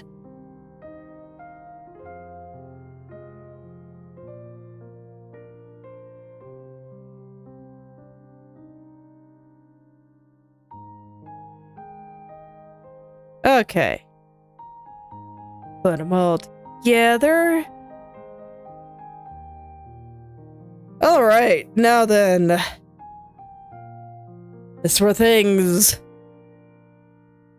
get real, because I have to pick shadow colors for all of this, so that this way I can figure out the shape and all that good stuff. Oh boy, alright, I'm gonna hide little stamen shapes for now, and we're gonna focus on the blue part first, I think. So as far as I can tell, the inner part is like a rose. The outer part just looks like ribbon frills to me, honestly. There's 2 layers of ribbon frill-like things. So I'll probably put both of those in separate layers, and then at some point I'm gonna want that little vine kind of wrapping around her body to be on there too. I actually haven't drawn any of that yet. But I'll get an idea of where it goes momentarily. Okay. So yeah, I kind of want to sketch out where the ribbon parts go, and then I'm going to go into detail on the white center rose part. As for why I want to do it in that order, frankly, because the ribbon part looks easier to draw. So this way I can kind of get a feel for the kind of colors that I want and whatnot.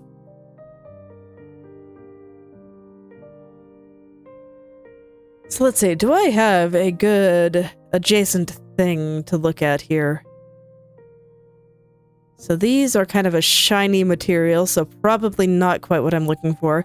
This is going to be great once I get into her dress, though.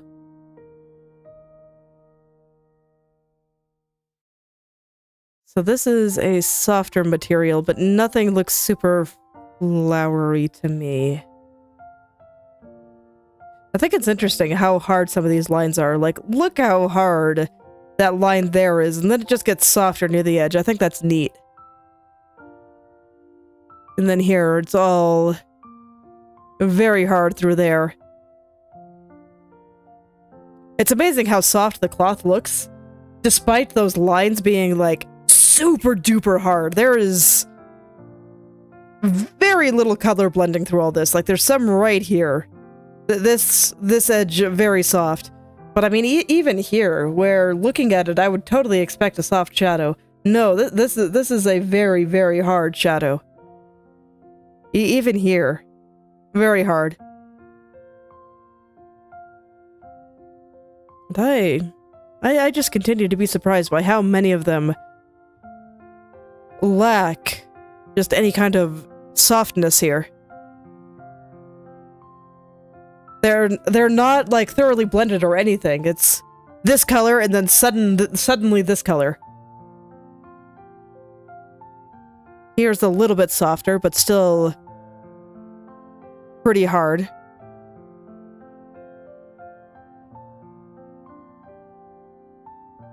That is interesting, because it doesn't give that impression at all when I zoom out. What about here, where she looks very, very soft? Yeah, here looks much more blended.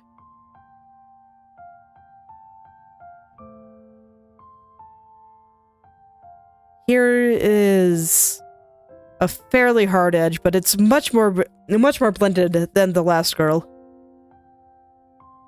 But here is actually harder than the impression gives. That is interesting. Here is really hard, but I kind of expect that based on how it's folding. Like, the fold isn't... How do I say? It's like when you grab the cloth and you pinch it, and this is like a completely different plane, whereas something like here, these are closer to the same plane. Much less of a turn. Whereas here is a much sharper turn. So the other bit of cloth is probably like physically underneath this spot here, if I were to attempt to draw that out.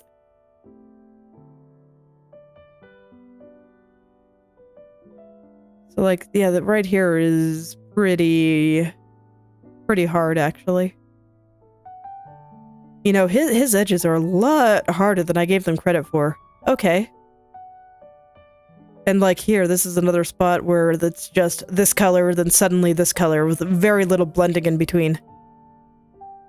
Most of the parts in shadow are like that, actually. So is it only the parts in light that he blends out a lot? Like here is reasonably hard, but as it gets lighter and lighter and lighter, the edges get softer. So like we get a pretty hard one right here, and then as it gets lighter, very, very soft. And then out here, where we have a place in direct light, we do get a hard edge here, but that's once again where I think that if I were to draw the other part of this edge, it would be like literally underneath it. So it's just folding very hard. Kind of the same with the frill here, where we get kind of that hard edge. And just to be clear of what I'm talking about, when I'm talking about a hard edge versus a soft edge, just in case that's not clear. So if I were to put this color here and then this color here, there's no blending between this. This is a very hard edge. And then if I were to take those colors again, make my hard edge again, but I put just a little bit of color gradation between them, the edge gets a little bit softer. This edge is still pretty hard, but it is a little bit softer than the previous one. And then what you can do is gradate it completely. I'm just gonna make this easy on myself and use the blur tool. But you can gradate it completely, and then this edge, very soft. The distinction between where the red ends and the black begins is very fuzzy. So very soft, very hard, kind of in the middle. So that's all I'm talking about there when I'm looking around at all this. So is it a case of he just makes his shadows in the dark very hard? No. I think part of it might just be the texture of her dress here. This cloth doesn't look soft. Let's look at her legs.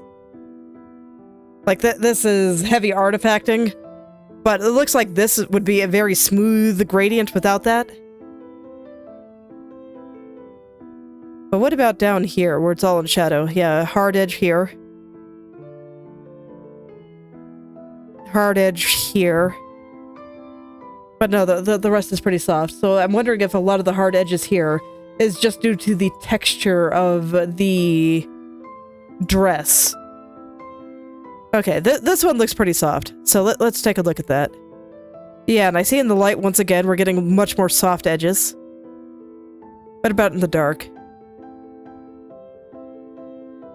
The contrast is low, but no, this edge is still pretty hard. Here is very hard. There's a little bit of blending here, but here is soft. Here is hard. Here is hard.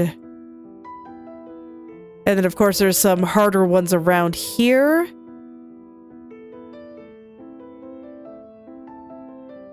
But no, here are the ones in light do have quite a lot of hard edges. So that is not a very consistent rule. Like, this is very hard here on her gloves here. Or no, this is her sleeve. Yeah, the gloves are here. This is the sleeve. But the edge there, again, very, very hard in the light. So no, that's not a hard and fast rule. I guess he probably just feels it out? No, I don't like to just kind of leave it at that. Not when I'm trying to steal secrets. How does he make the clothes feel so soft?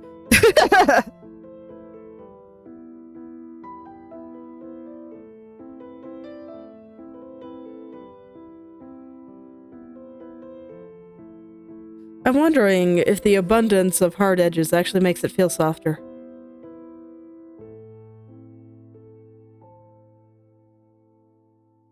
That's kind of interesting to think about, actually. Because I know...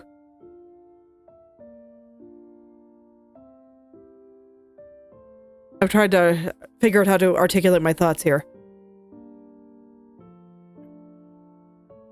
I know one common beginner mistake when trying to draw soft clothes is to use soft colors. But the real way that you want to get soft clothes is actually by using a high contrast with lots of folds. Because that shows that the clothes bunch up more. Whereas if you want clothes to look more stiff, you could actually get away with using softer colors because there's less transition between the different planes of the clothing because it doesn't fold quite as much.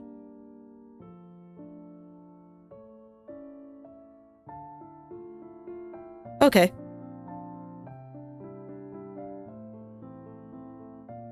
I don't hate her face after scrolling away from it for a while, so that's a great sign.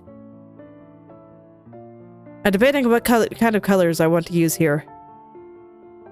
Because looking at the way he does clothes, this is very much towards purple. And this very much goes towards blues and purples. So you can see that most of these colors... I'll go ahead and bring my color picker back up.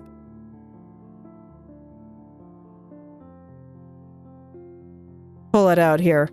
But yeah, like all of these are in the blue and purple range. Mostly blue, it looks like. And some of that I'm pretty sure is a blue filter over everything. This one doesn't appear to have as much color filter over it. Like, her skin tone is very skin tone. It doesn't appear to have like any blues or strong reds or anything over it, so I could probably use this to get a good idea of the kinds of colors he likes. So if I use like this one as the base color of her dress, very bright blue, what are the shadows like? Toward purple. Oh man, if I can go back to putting things toward purple, I'm gonna be so happy. I really... Yeah, and then out here toward yellow in the highlights. No wonder I like the colors in this one so much. He kind of has a similar taste.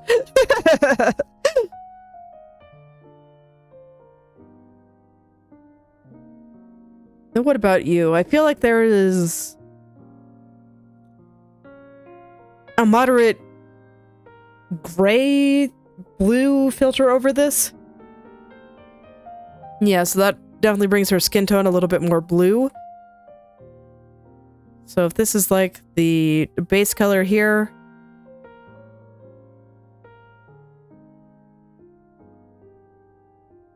This color actually goes a little bit more toward yellow as it gets darker.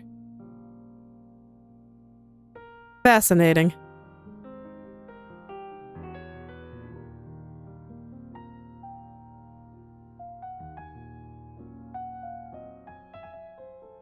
Okay, well, I think I might pick colors a little bit toward purple.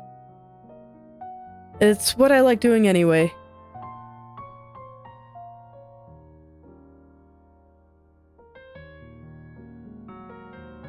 Okay, and about how big is this blue part compared to the flower? At least the first layer. Right about there. Okay.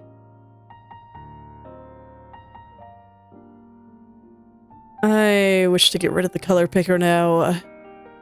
I don't like having that sidebar so wide. Okay.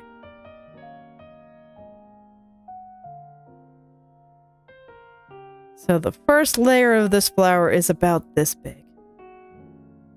By the way, let me know how you feel about me studying art I like while I'm trying to go about things here. In this case, it's more about me integrating certain ideas stylistically. So integrating it into what I already do, but I'd be totally willing to go super hard into studying art styles, and to the point of basically trying to copy them in order to really, really dig in and learn it. Okay. Let me look at the shape of this one more time. It really does look more like a ribbon than a flower to me. Okay. So let's get this very kind of frill adjacent as opposed to flower adjacent.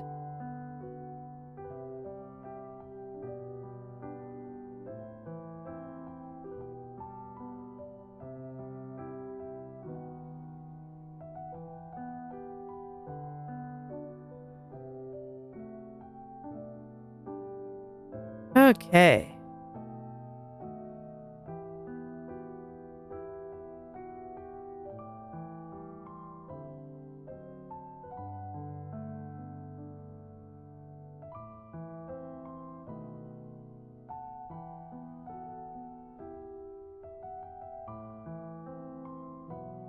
So yeah, this kind of shape is working for me.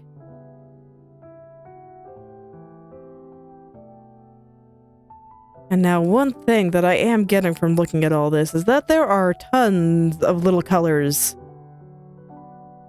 in various places on this artist's characters. Tons and tons of little colors.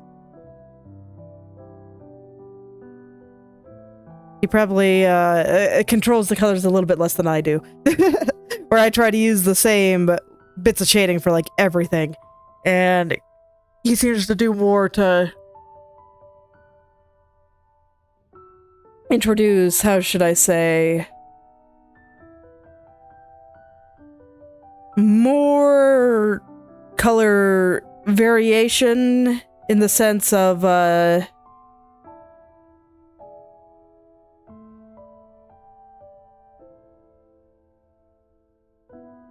it kind of shows that there's more planes, more reflected light and things like that, whereas I tend to kind of minimize a lot of these things, at least when I'm not trying to be very realistic about things, because I hate having to manage a million colors. I think they can look nice, but I find it very hard to manage. So I tend to keep my colors very minimal, and also I kind of dig minimalism. Minimalism is great.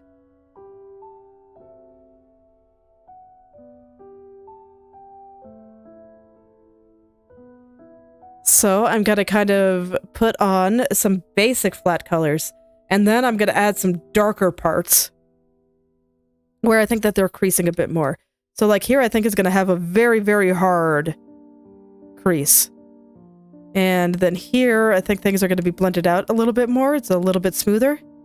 But I've already established that he uses pretty hard lines, so I'm not gonna blend them too hard. And I want like a couple of different colors in there actually. Like maybe right there, and then I can make this color change a little bit harder.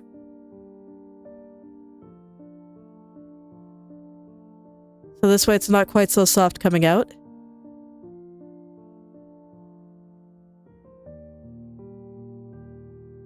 It feels a little bit bandy to me, which I don't normally like very much, but we will try it. Okay, so this is another one that I think is going to be pretty hard through there. So I'll be sure to add a nice darker color there. This one I think is going to be a little bit softer. So I'm not going to press as hard with the basic shadow color there.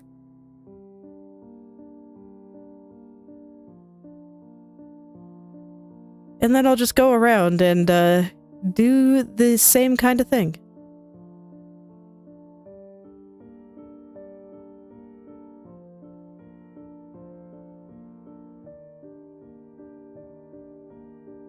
Okay. And I don't want to fully render this until I get this part done, but I just thought it'd be a little bit easier to pick some colors from here. And kind of get a feel for how I want to do things. So now I want to get the really dark color from when they're like creasing on top of each other. And now that I kind of have a general idea of where I'm going with this, I'm not going to go quite as hard into figuring out the color differences here. I'm just going to kind of do it like this for a bit, and we'll see where it goes.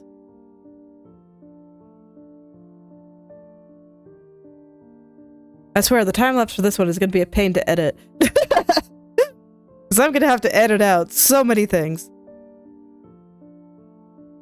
See, I think I want it a little darker. A little more purple, too, for that matter. That's pretty good.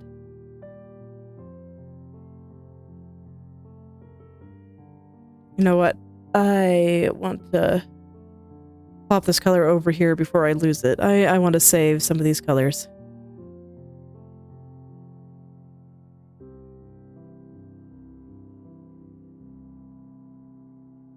Okay. Now I can go and grab them whenever I feel like I need them. Which is actually right now. There we go. Well, when I go and switch to suit side, I'll probably put my swatch back on dress side. Hehe. So there we go. I want this part nice and dark. Kind of want a little bit there. This part got to be very dark. Here, not so much. I actually think that's fine. Maybe just a little bit here and here.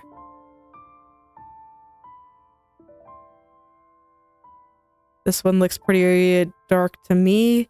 And I think we get something kind of like this. I think that's looking pretty alright. So now I'm going to think about where the light parts go.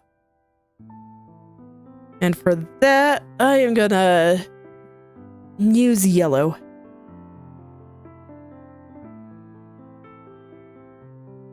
Kind of a orange yellow. I don't like it. See if I can find a better one. It's just feeling a little bit purple. Which I mean makes sense. I'm trying to put yellow on top of it. Maybe I should try some red. So here normally I would use overlay for highlights, but right now I'm trying color dodge. For funsies. Just to see what happens.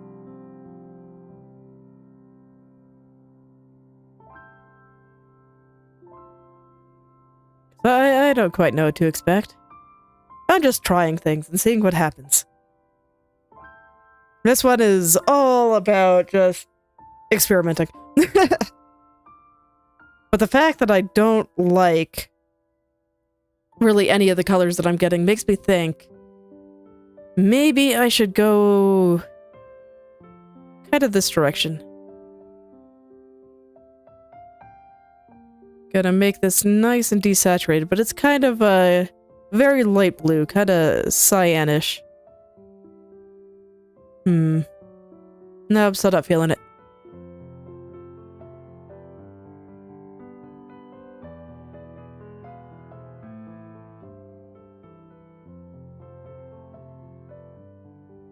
I mean, it doesn't look super shiny, right? Oh no, I guess it is kind of shiny.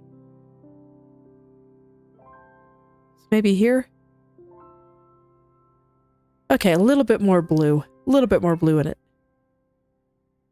But yes, otherwise, I think that is right.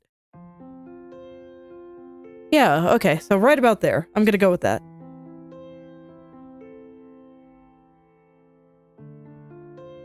Go plop that over there, and then I'm gonna kind of gently put in some highlights there, and there are gonna be some parts that are very, very shiny. You know, it's gonna be the nice little ribbon adjacency that I talked about.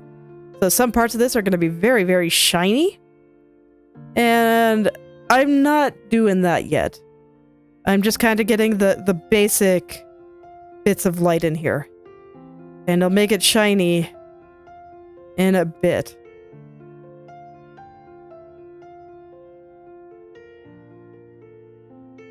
And I'm not going to be afraid to kind of let the light spill into the shadow there if I think it makes sense.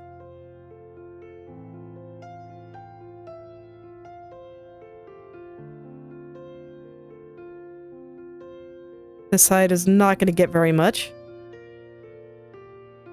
Nothing down here will, really.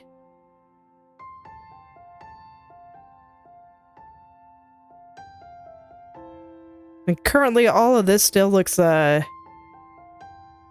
of weak and not confident at all. A little bit fuzzy and kind of meh. But it's okay, it's not done.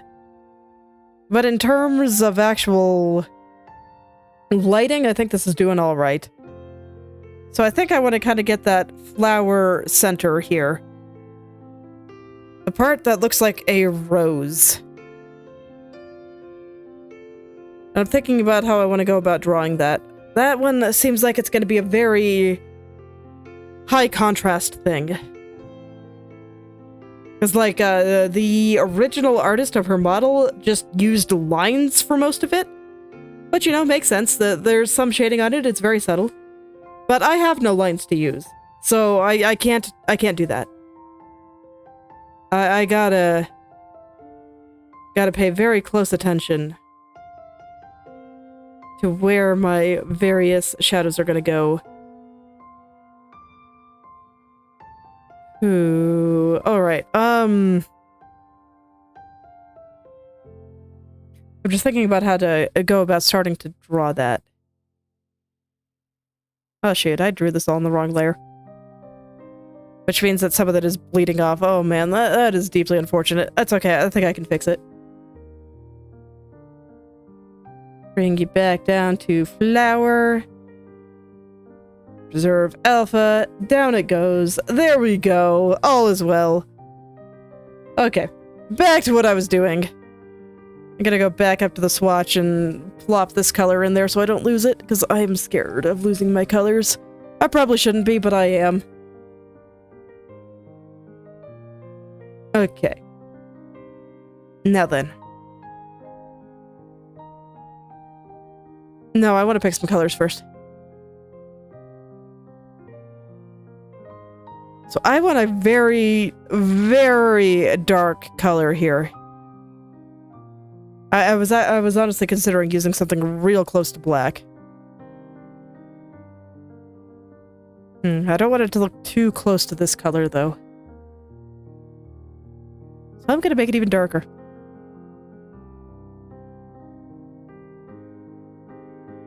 Maybe not that dark. Maybe not. I don't know. Like I said, I was considering using black, but now that I see it, I'm just like, maybe not. Maybe not. But it does feel like any color that I get is going to be real close to this.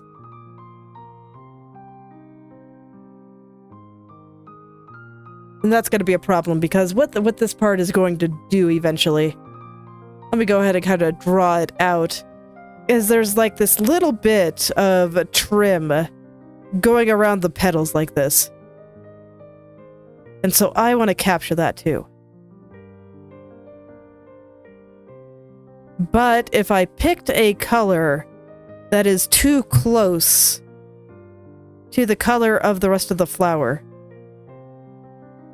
then the shadows would start to blend in with the rest of the flower, and I don't think that would look very good. I kinda don't.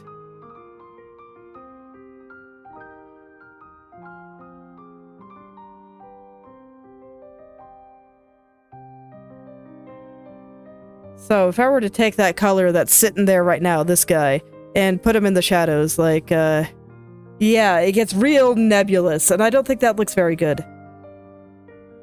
So, I'm thinking about what kind of color to pick there for that. What color does Katya use on hers? The shadows here, I think, are actually much darker on hers. Am I being too afraid of my shadows here?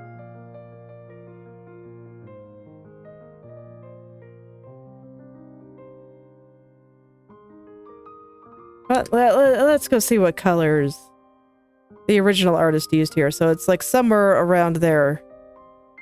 And yeah, there are definitely some spots that are much darker than what I'm using. I'm curious, do they look good? And what color are you? Oh. Did I not? Okay, it was pretty dang close to black. I'm wondering if I picked up a line instead of a shadow color. Because, my god, trying to zoom in on this thing to pick colors from? Impossible. Let me go check on my higher quality one up here. Let's see, what is the darkest point, do I think? Probably right about there. And that is here.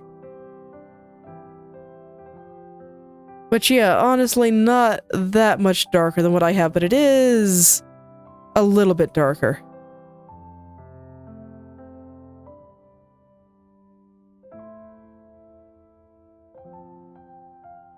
Okay. Now that I'm staring at this a little bit more, I don't like anything that I drew.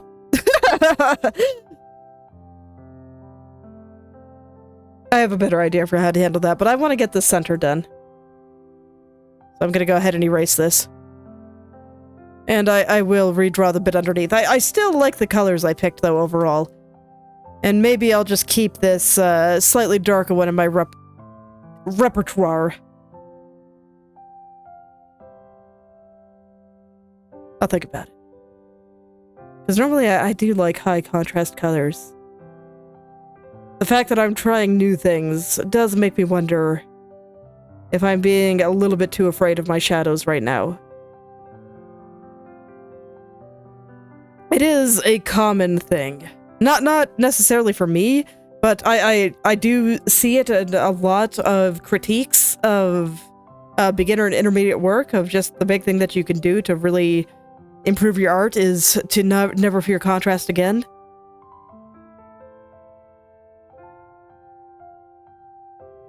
Okay.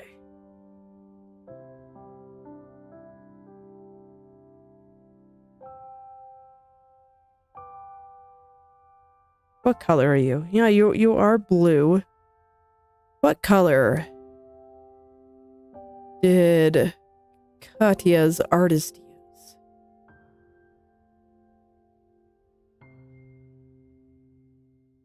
Okay, so this was color picked directly from the model. Let us compare.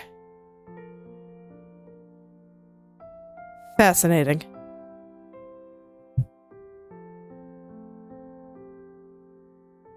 What this is telling me is that I'm worrying about it too much. Okay. Because yeah, if I paint over this part, those colors pretty dang close to each other. So I think what I'm getting for this is I should use saturated colors for this and desaturated colors for this. This is what it means to study. You gotta take things slow.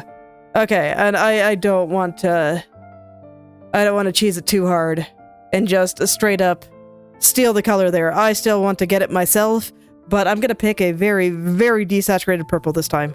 It's gonna be real close to gray. Maybe not quite that much, but I think I actually wanted a little darker than that too, for the part that I'm picturing. Okay, I'm gonna go with that.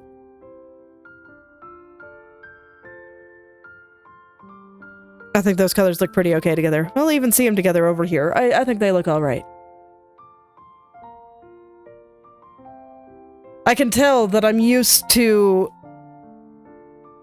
lineless stuff where I care very much about the difference between colors. Because I think that artists that use lines don't have to worry about it quite as much, because you still have the line as a separator. I will keep that in mind, but I'm going to continue to do lineless stuff. So even though I'm keeping it in mind, I still very much want to be using my techniques when I can. Okay, so I'm getting just the general shape of the rose part here. I personally find roses a bit hard to draw, so I'm going to be referencing things a lot, and it's going to look very line-based for now.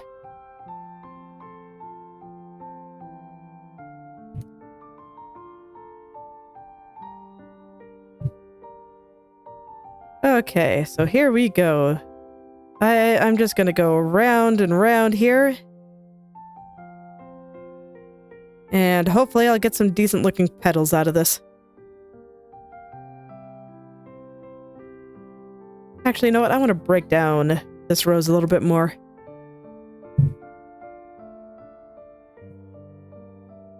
This is the kind of thing where I think that her flower looks nice.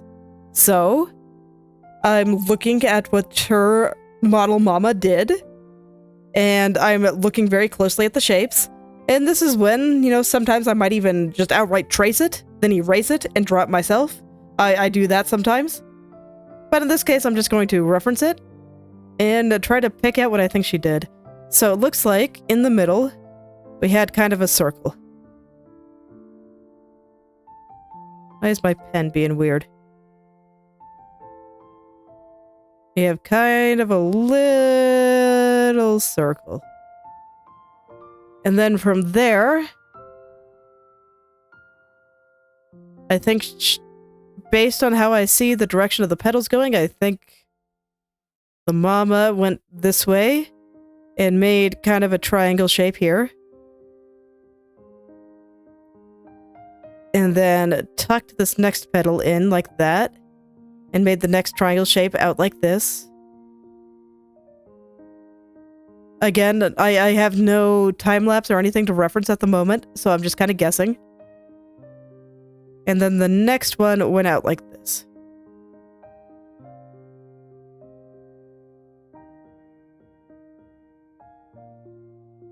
Okay. Go around again.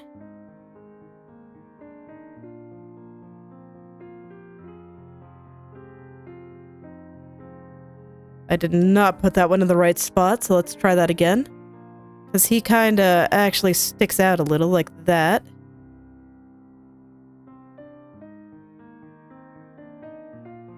And I'm going to take this super slow and really analyze every stroke that I make and try to reverse engineer the process a little bit.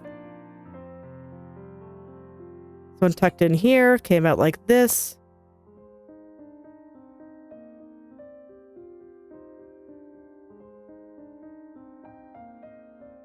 And where did it connect with the next one? Kind of on top of it. So right about here. And then the next one, right about here. Out like this. So I will color these parts in. Out like this.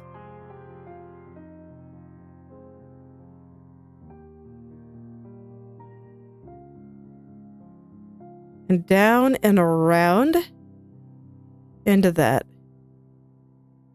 And then the next set of petals are a little bit different.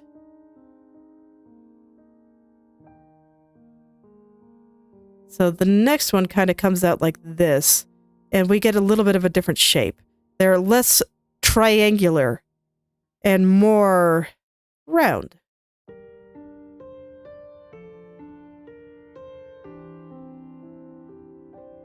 And we get something kind of like that. I'm just going to leave the layer unlocked so that this way I can go back and forth to filling things in. Actually, no, this one was quite triangular. Okay. Most of them are a little bit rounder, but this one is actually quite triangular.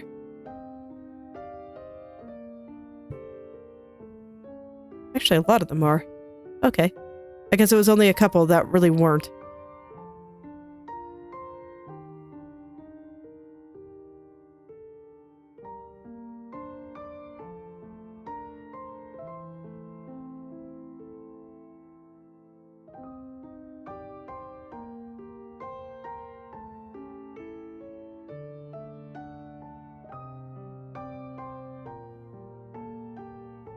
Okay.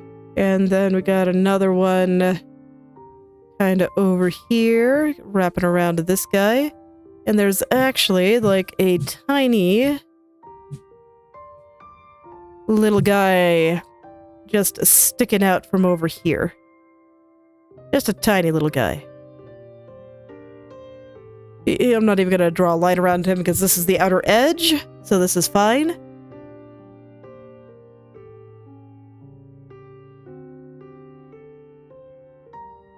Okay. And then most of this is just excess.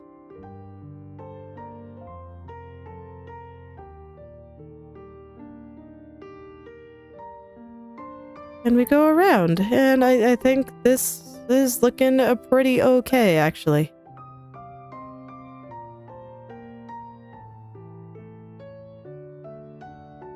Okay.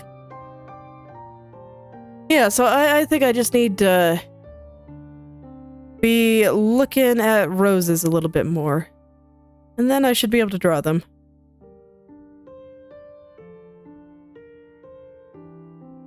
I'm probably going to have to reference roses a lot with the amount that is going to be on this picture. I think it's just a little bit too big. You know, while I'm doing proportion, I should make sure that I have what I'm actually looking at out of the corner of my eye here. And then you know what? While I'm doing that, I know that I want to have a slightly bigger one down here. So let's get this to be the proper size. This way I can get a better idea of how big the center rose should be. Because yeah, I was making it a bit too small. Okay, that looks pretty good.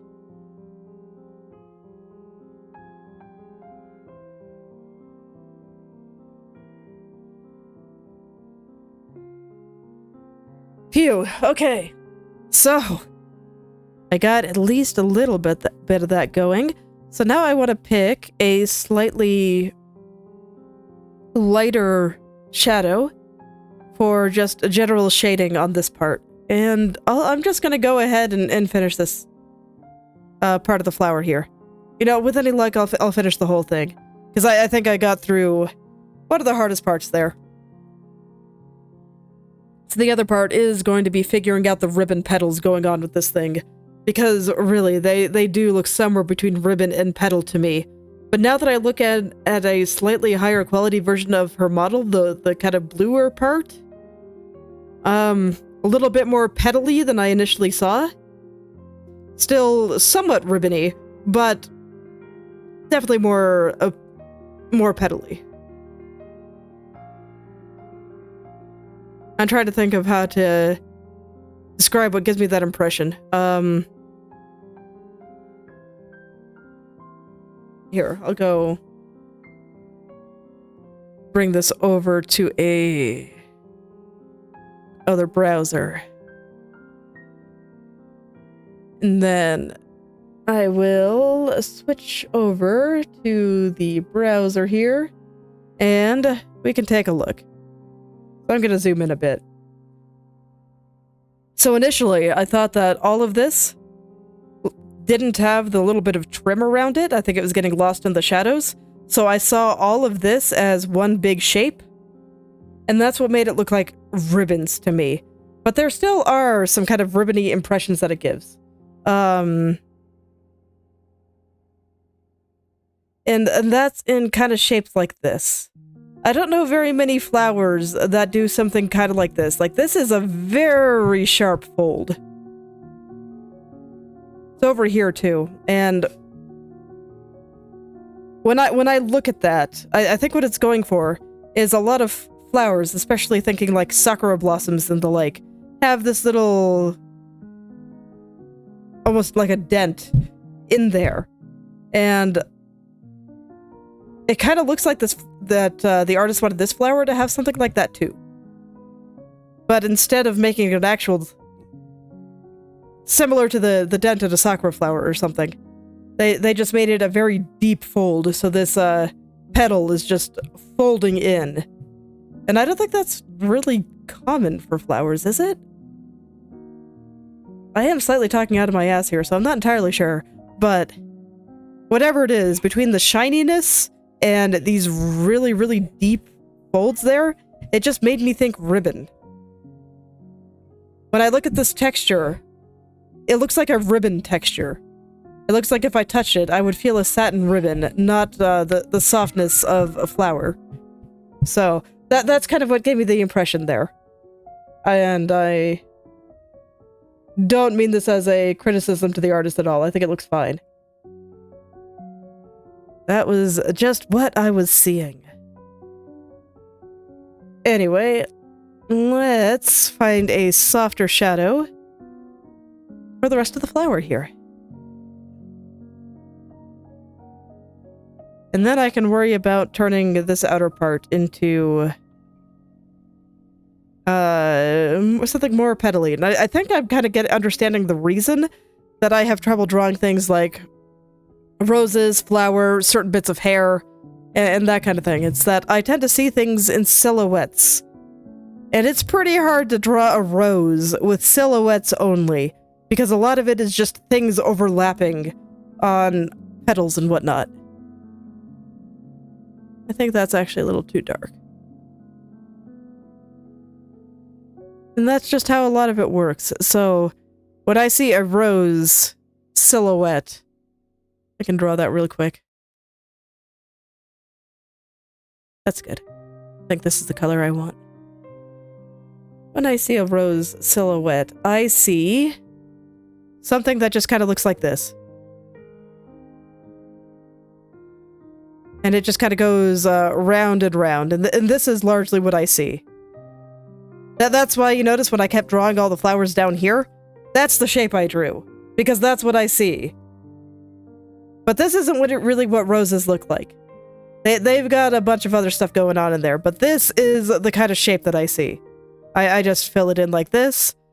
And, you know, this is the kind of shape that I see. But due to the nature of roses, they got a lot of stuff going on in the middle, outside of the silhouette. So I have a little bit of trouble seeing that.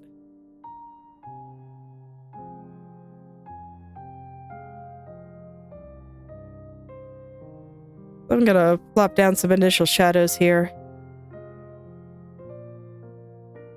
And I will kind of edit those down after.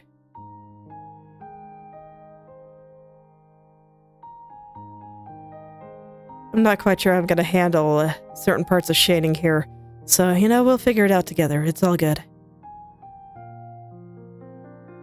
This is a Planckera study time. But I am hopeful that if you guys seeing how I tend to approach stuff like this will give you some ideas for how to approach it yourself. I don't always get this down into the nitty-gritty. A lot of the time I am just literally looking at the image. Or an image that I enjoy. And I'm just trying to kind of feel out what makes me like it. I don't always go in and pick colors and stuff. I just try to understand. Understand what makes it nice. And a lot of the time that doesn't involve any fancy color picking or anything, or measuring or anything. But it can. And if I want to get into the nitty-gritty, this is how I do it.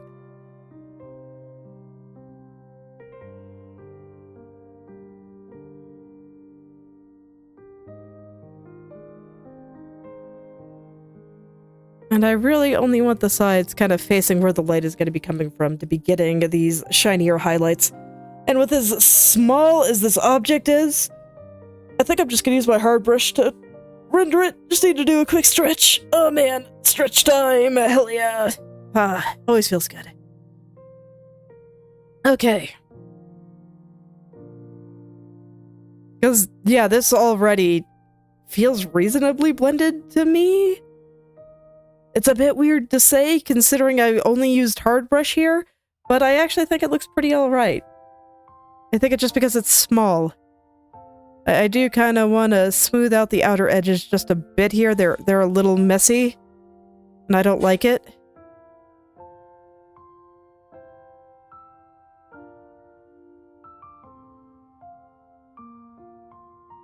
So I'll clean that up, get it just right. This is on her face. It's right near her eye. I don't want to mess around. Everything by the head and face must be, like, perfect. If your face isn't drawn well, then your whole picture's just gonna look bad, and everyone will see everything around the outer, or around the eyes and face, especially in the anime girls. So I just want to make sure that it looks nice.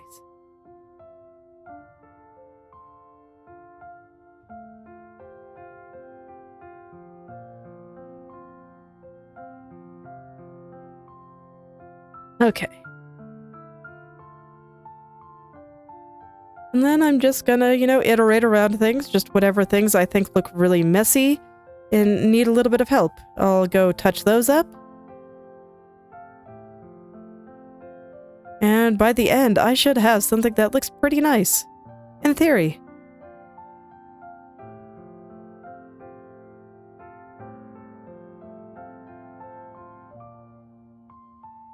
In theory, at least.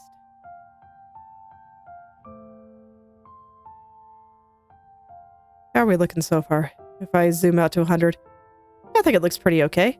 Yeah, it just needs a little bit of cleaning up, but I think I'm off to a pretty good start.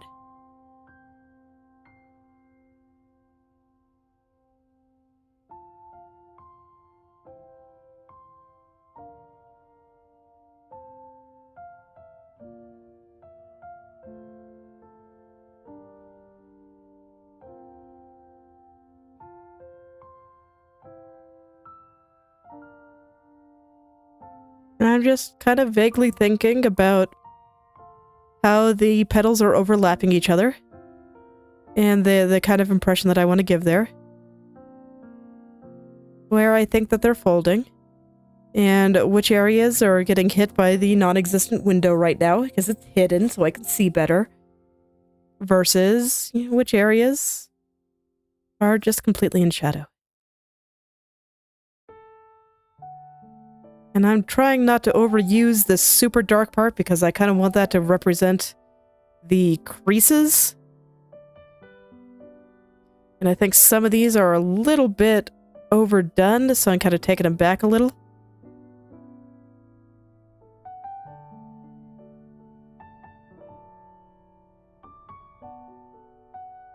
But yeah, honestly, I don't think that this one's going to need too much blending. This is just a tiny little area. Very pretty. But very tiny. And so there's just not a lot of room for gradation. And so I don't think it looks bad like this. I'm really glad that I decided to go really dig in to the artist I'm taking inspiration from. The polite way to say stealing. And how hard so many of his edges were, because otherwise I might feel a little bit self-conscious about doing this. Like, I'm going for a soft style, shouldn't I be trying to make this soft? But it still looks very soft to me. So I'm really glad that I decided to go in and just really dig in and look and get a really strong idea of just how many hard edges he uses and yet how soft his drawings look. Because now I know I don't have to worry about it. I can leave these edges pretty hard, and it'll look okay. It'll be fine. All is well.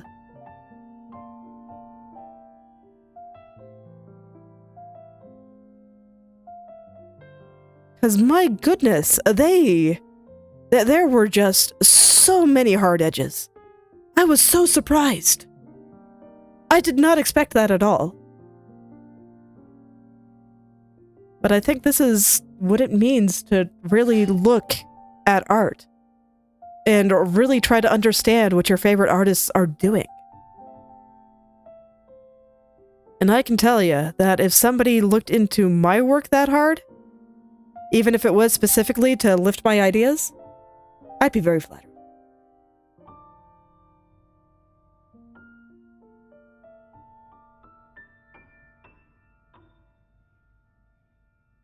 So, I think it's all good.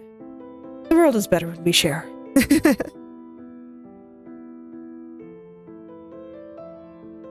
And it's okay, because you know what? Anything I draw won't look like his. I think even if I tried to copy him one by one, I'm a different person, so I'm still gonna have a slightly different stylistic fingerprint. It'll still look like me. This is incidentally why I'm not worried about anything that even resembles trying to take my style or anything. Like, I don't think anybody will ever be able to draw like me, just like I don't think I'll ever be able to draw like anyone else. There will always be something in how I see things, and what I enjoy and what I do. That will always be a little bit unique to me and will never exist again. So, you know, I don't think you gotta worry about it. Just go draw the thing, it'll be great.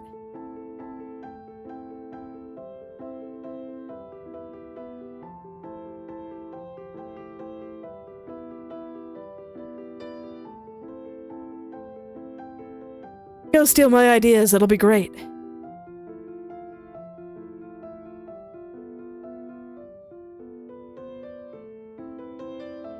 Okay, and I think that looks good. So I think I'm gonna leave it just like that. 100% hard edges. And yet I still think it feels pretty soft. If anything, I'm probably overdoing the creases. Actually, yeah, I think I'm gonna take those back just a little bit here. We're gonna make that really dark color here just a little bit less prominent, especially on the light side. And I'm gonna use the highlights to kind of differentiate between petals. I think I can get away with having it a little darker on this side, but I think it'll look nice with maybe just a little bit less over here. A little bit less of those very, very dark colors.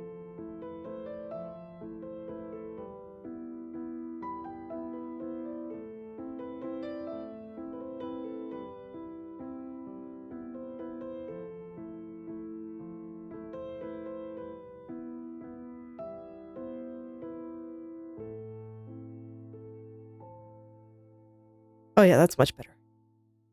Looks much softer now.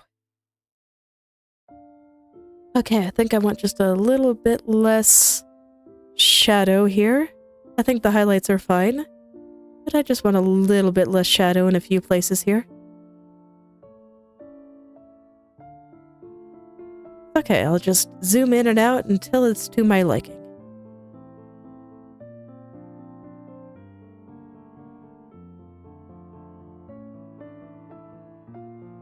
Alright, I think that looks pretty okay. I think I can be happy with that.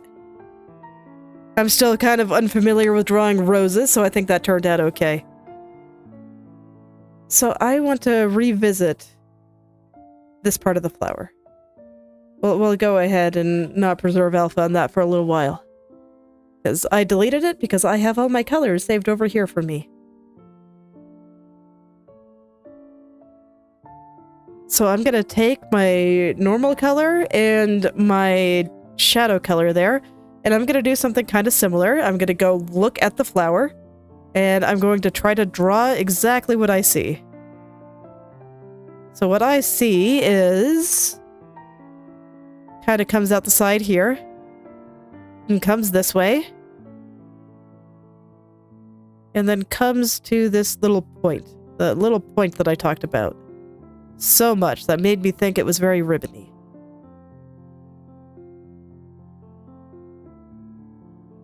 And then let's see, where does it tuck in on the other side? Kind of just right on the other side of this. So something like that. And then we'll get some shadows here. And over here, and then I can draw the next one. I think this one sits on top. Yep, sure does. And the next one kind of comes out here. Where's your point? Kind of lines up with this pointy bit. Actually, probably more this pointy bit. So we'll draw it right there. And continue out and around.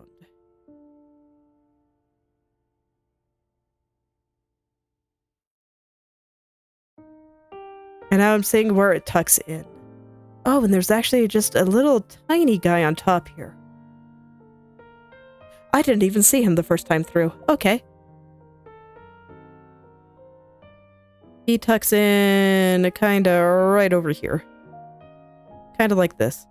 And then there's just this little tiny guy. I'll just draw him entirely in shadow. Kind of sticking out right there.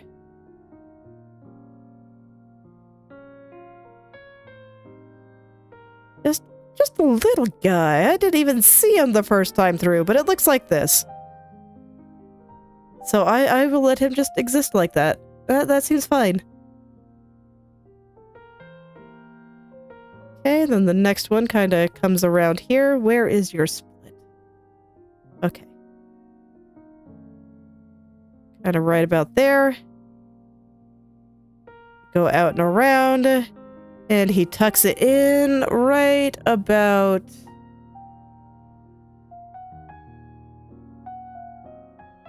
here. Okay, and... we will have a shadow right about here. So then we got the tiny guy, and then this is all a big one. I think he actually sticks out a bit more than that, so I'm gonna pull this out a little. I'm just gonna use Liquify to do it for me. I think this guy's a little bit bigger too, but this one's fine. Alright.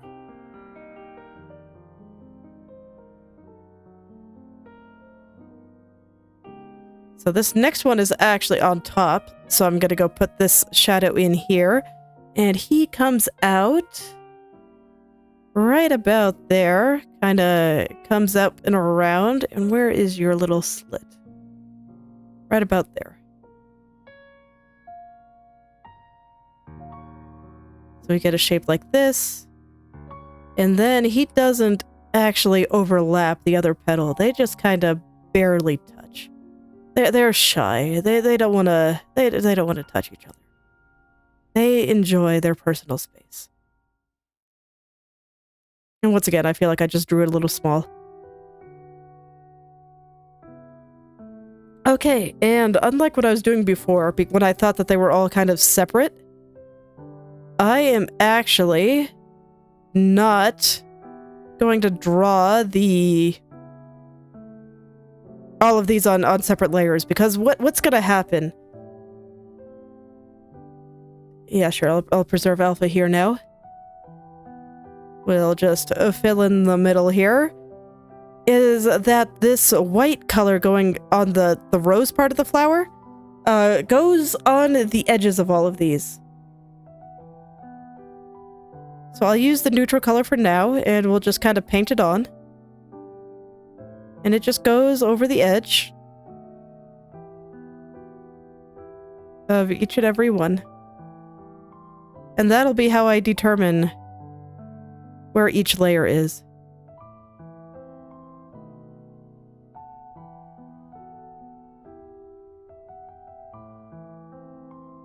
Oh, wasn't there another one there? Yeah, I missed one. Okay. No, I didn't miss it. I just drew this wrong. Okay. Let's fix that first.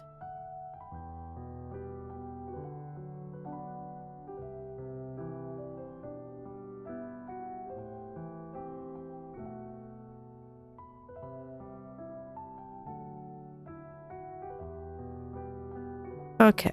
And I don't like where the middle part of all this is, so I'm gonna go ahead and move it over a little. I think it needs to go a little further this way. Gonna try not to touch the little guy too much, but it's probably gonna happen. Liquify is a very imprecise tool. Very useful, but not very precise.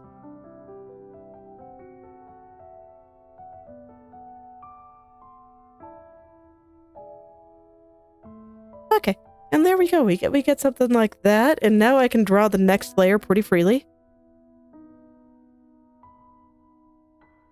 Okay. I'm just debating on where I want to start. I think I can start just right here. Where is your center?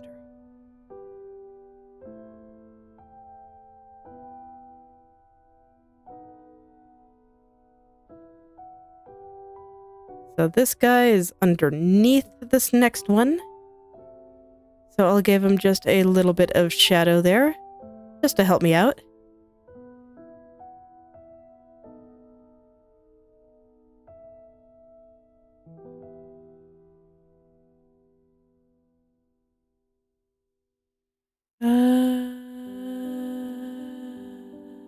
Yeah.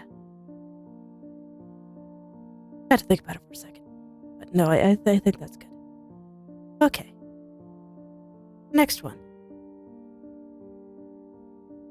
Ooh, this one's big. Okay.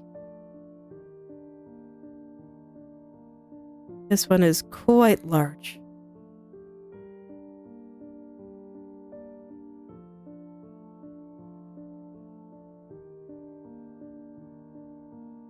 Okay, just making sure that I have it big enough. But there we go. I think this is accurate. And yeah, they are getting much bigger. Much, much bigger as I go on.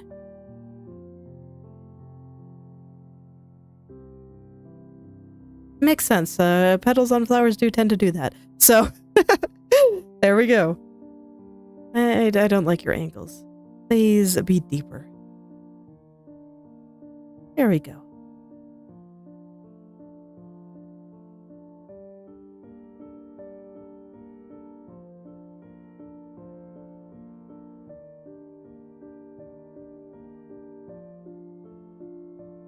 Okay, and then we get a slightly smaller one here.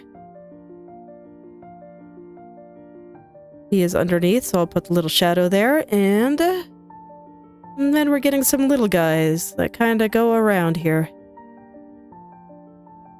Just some little guys. Where the petals start getting just a little bit smaller, and I actually think this is just one petal, now that I look at it a little more closely. Brain was lying to me, trying to convince me that the flowers were a bit thicker, but no, I think this is one petal. I do think I made it a little bit too large, though. I wish to tuck it in a little. There we go, and I don't think this one is looking right either. I want to take one last look there. So yeah, he's coming out a little bit too hard. He's just a little guy. Don't want to make him any bigger than he should be. Okay, and then there's a couple more little guys kind of over here.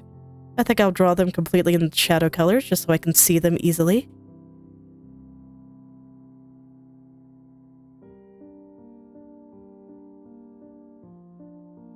Alright, and today I studied flowers and roses. A little bit more than I intended.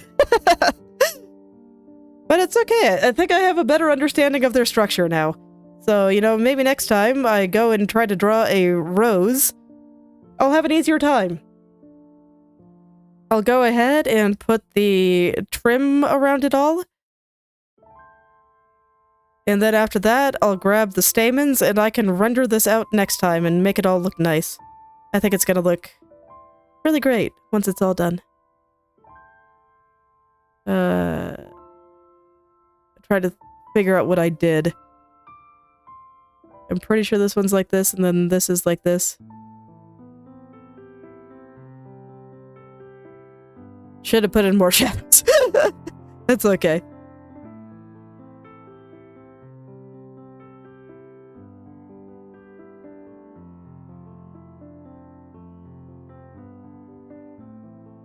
Okay, and I am just going to completely redraw the stamen, as they kind of go in a bunch of random directions.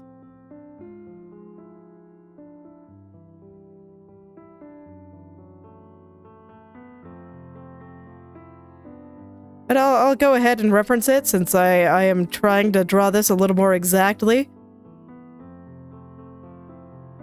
Just to see if I can. But no, this is still very distinctly me. The edges are very sharp compared to what the artist that drew her model does. That is one characteristic of my style that I've noticed a lot. I do tend to enjoy sharper edges.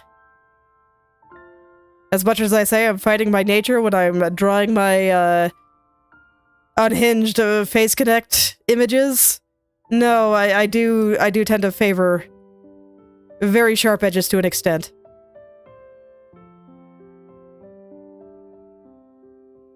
It is true.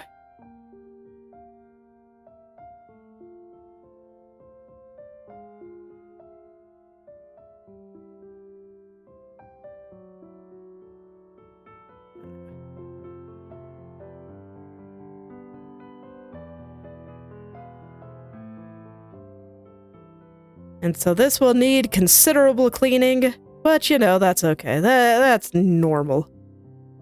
When do I not spend a bunch of time cleaning things up, right? It comes with the territory. But there we go. I think that looks pretty nice. Oh yeah, that's very elegant. I like it. I do. And you know what? I think her face is looking pretty alright too. So I'm gonna go ahead and turn my layers back on. And we'll take a look at things. We'll see how I feel about my suit design. Yeah, I think I like it still. Let me go turn on the window too. Where'd you go? There you are. And I'll go ahead and turn on my lighting layers on the suit side. They're not exactly correct right now, but that's okay. Nothing is correct right now. You get it. I'm just kind of iterating through things. So I kind of started with the design and the pose, and then I went through and got all the proportions correct, and I thought about... Well, actually, no. Design pose, yes. With design kind of being all over the place. And then I worried about the composition of everything. And I mean, strictly speaking, I'm not quite done with the design. I still have to design a masquerade mask. But yes. But then we got the composition down. I think it's looking pretty good. I kind of figured out lighting and where elements were going to go, how she was framed, that kind of thing. Finished off design stuff. Made sure all my proportions were correct after that, once I was a little bit more confident with where I was going with certain things. And then the details of the design kind of came out. So things like this shape on this, the fact that this is going to be frilly, the designs on all of that, all that kind of thing that would be hard to draw without knowing my proportions. And now I'm just getting into kind of shading and finishing everything off. It'll probably take a while because I am going hard on, well, straight up studying things. That was kind of what I wanted to do for this picture. I wanted to study some things and show how I do it. It's not always like this. Because I'm not always copying. Sometimes I'm just trying to understand what they're doing, and I did have the lovely revelation about hard edges today, though, and that they can still make things look very soft. I'm still amazed when you zoom in just how hard some of those edges are. I mean, you can kind of see this one here, even when zoomed out. So, I'm still very surprised. And you know, it was good. It was really good to learn.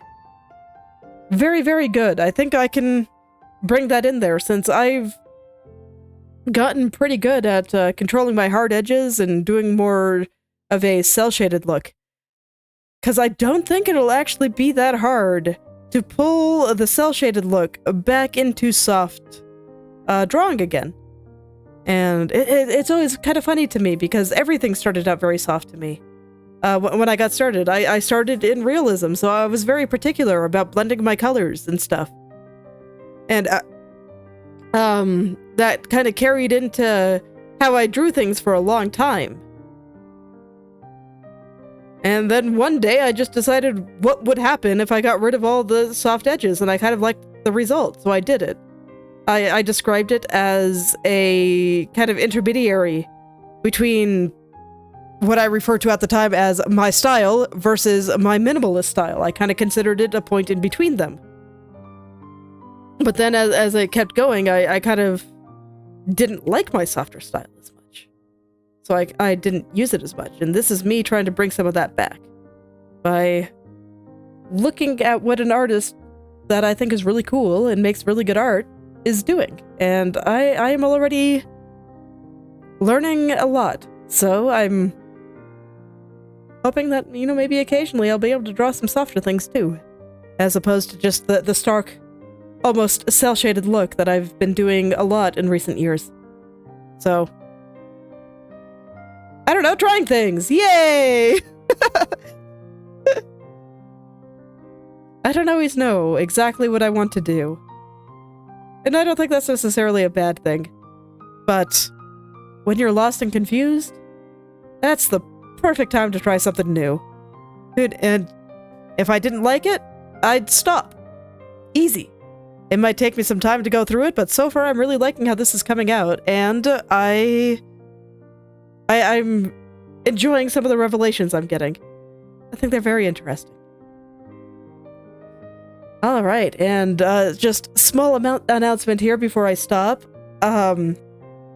Normally the next time I draw this would be on Monday, but I'm actually going to take Monday, Tuesday, Wednesday off of next week, off of streaming. Gotta be like the first small extended break, you know, more than a day when I'm not sick that I've taken since I've started streaming. So I'm gonna do that. So the next time that I will be working on this is actually going to be a week from now, on Saturday, because on Thursday I'm going to be trying something new. Yes, we're going to be doing all the new things, not just with art, but with everything. Because I am a bit lost and confused, and that, like I just said, it's the perfect time to try something new. So yes, next time I'll be drawing Katya will be on Saturday of next week. I'll be releasing a schedule tomorrow, so all of this will be on that. But this is where I will stop for today. So thank you all for coming, and I hope you're able to make something wonderful today. I will see you all tomorrow.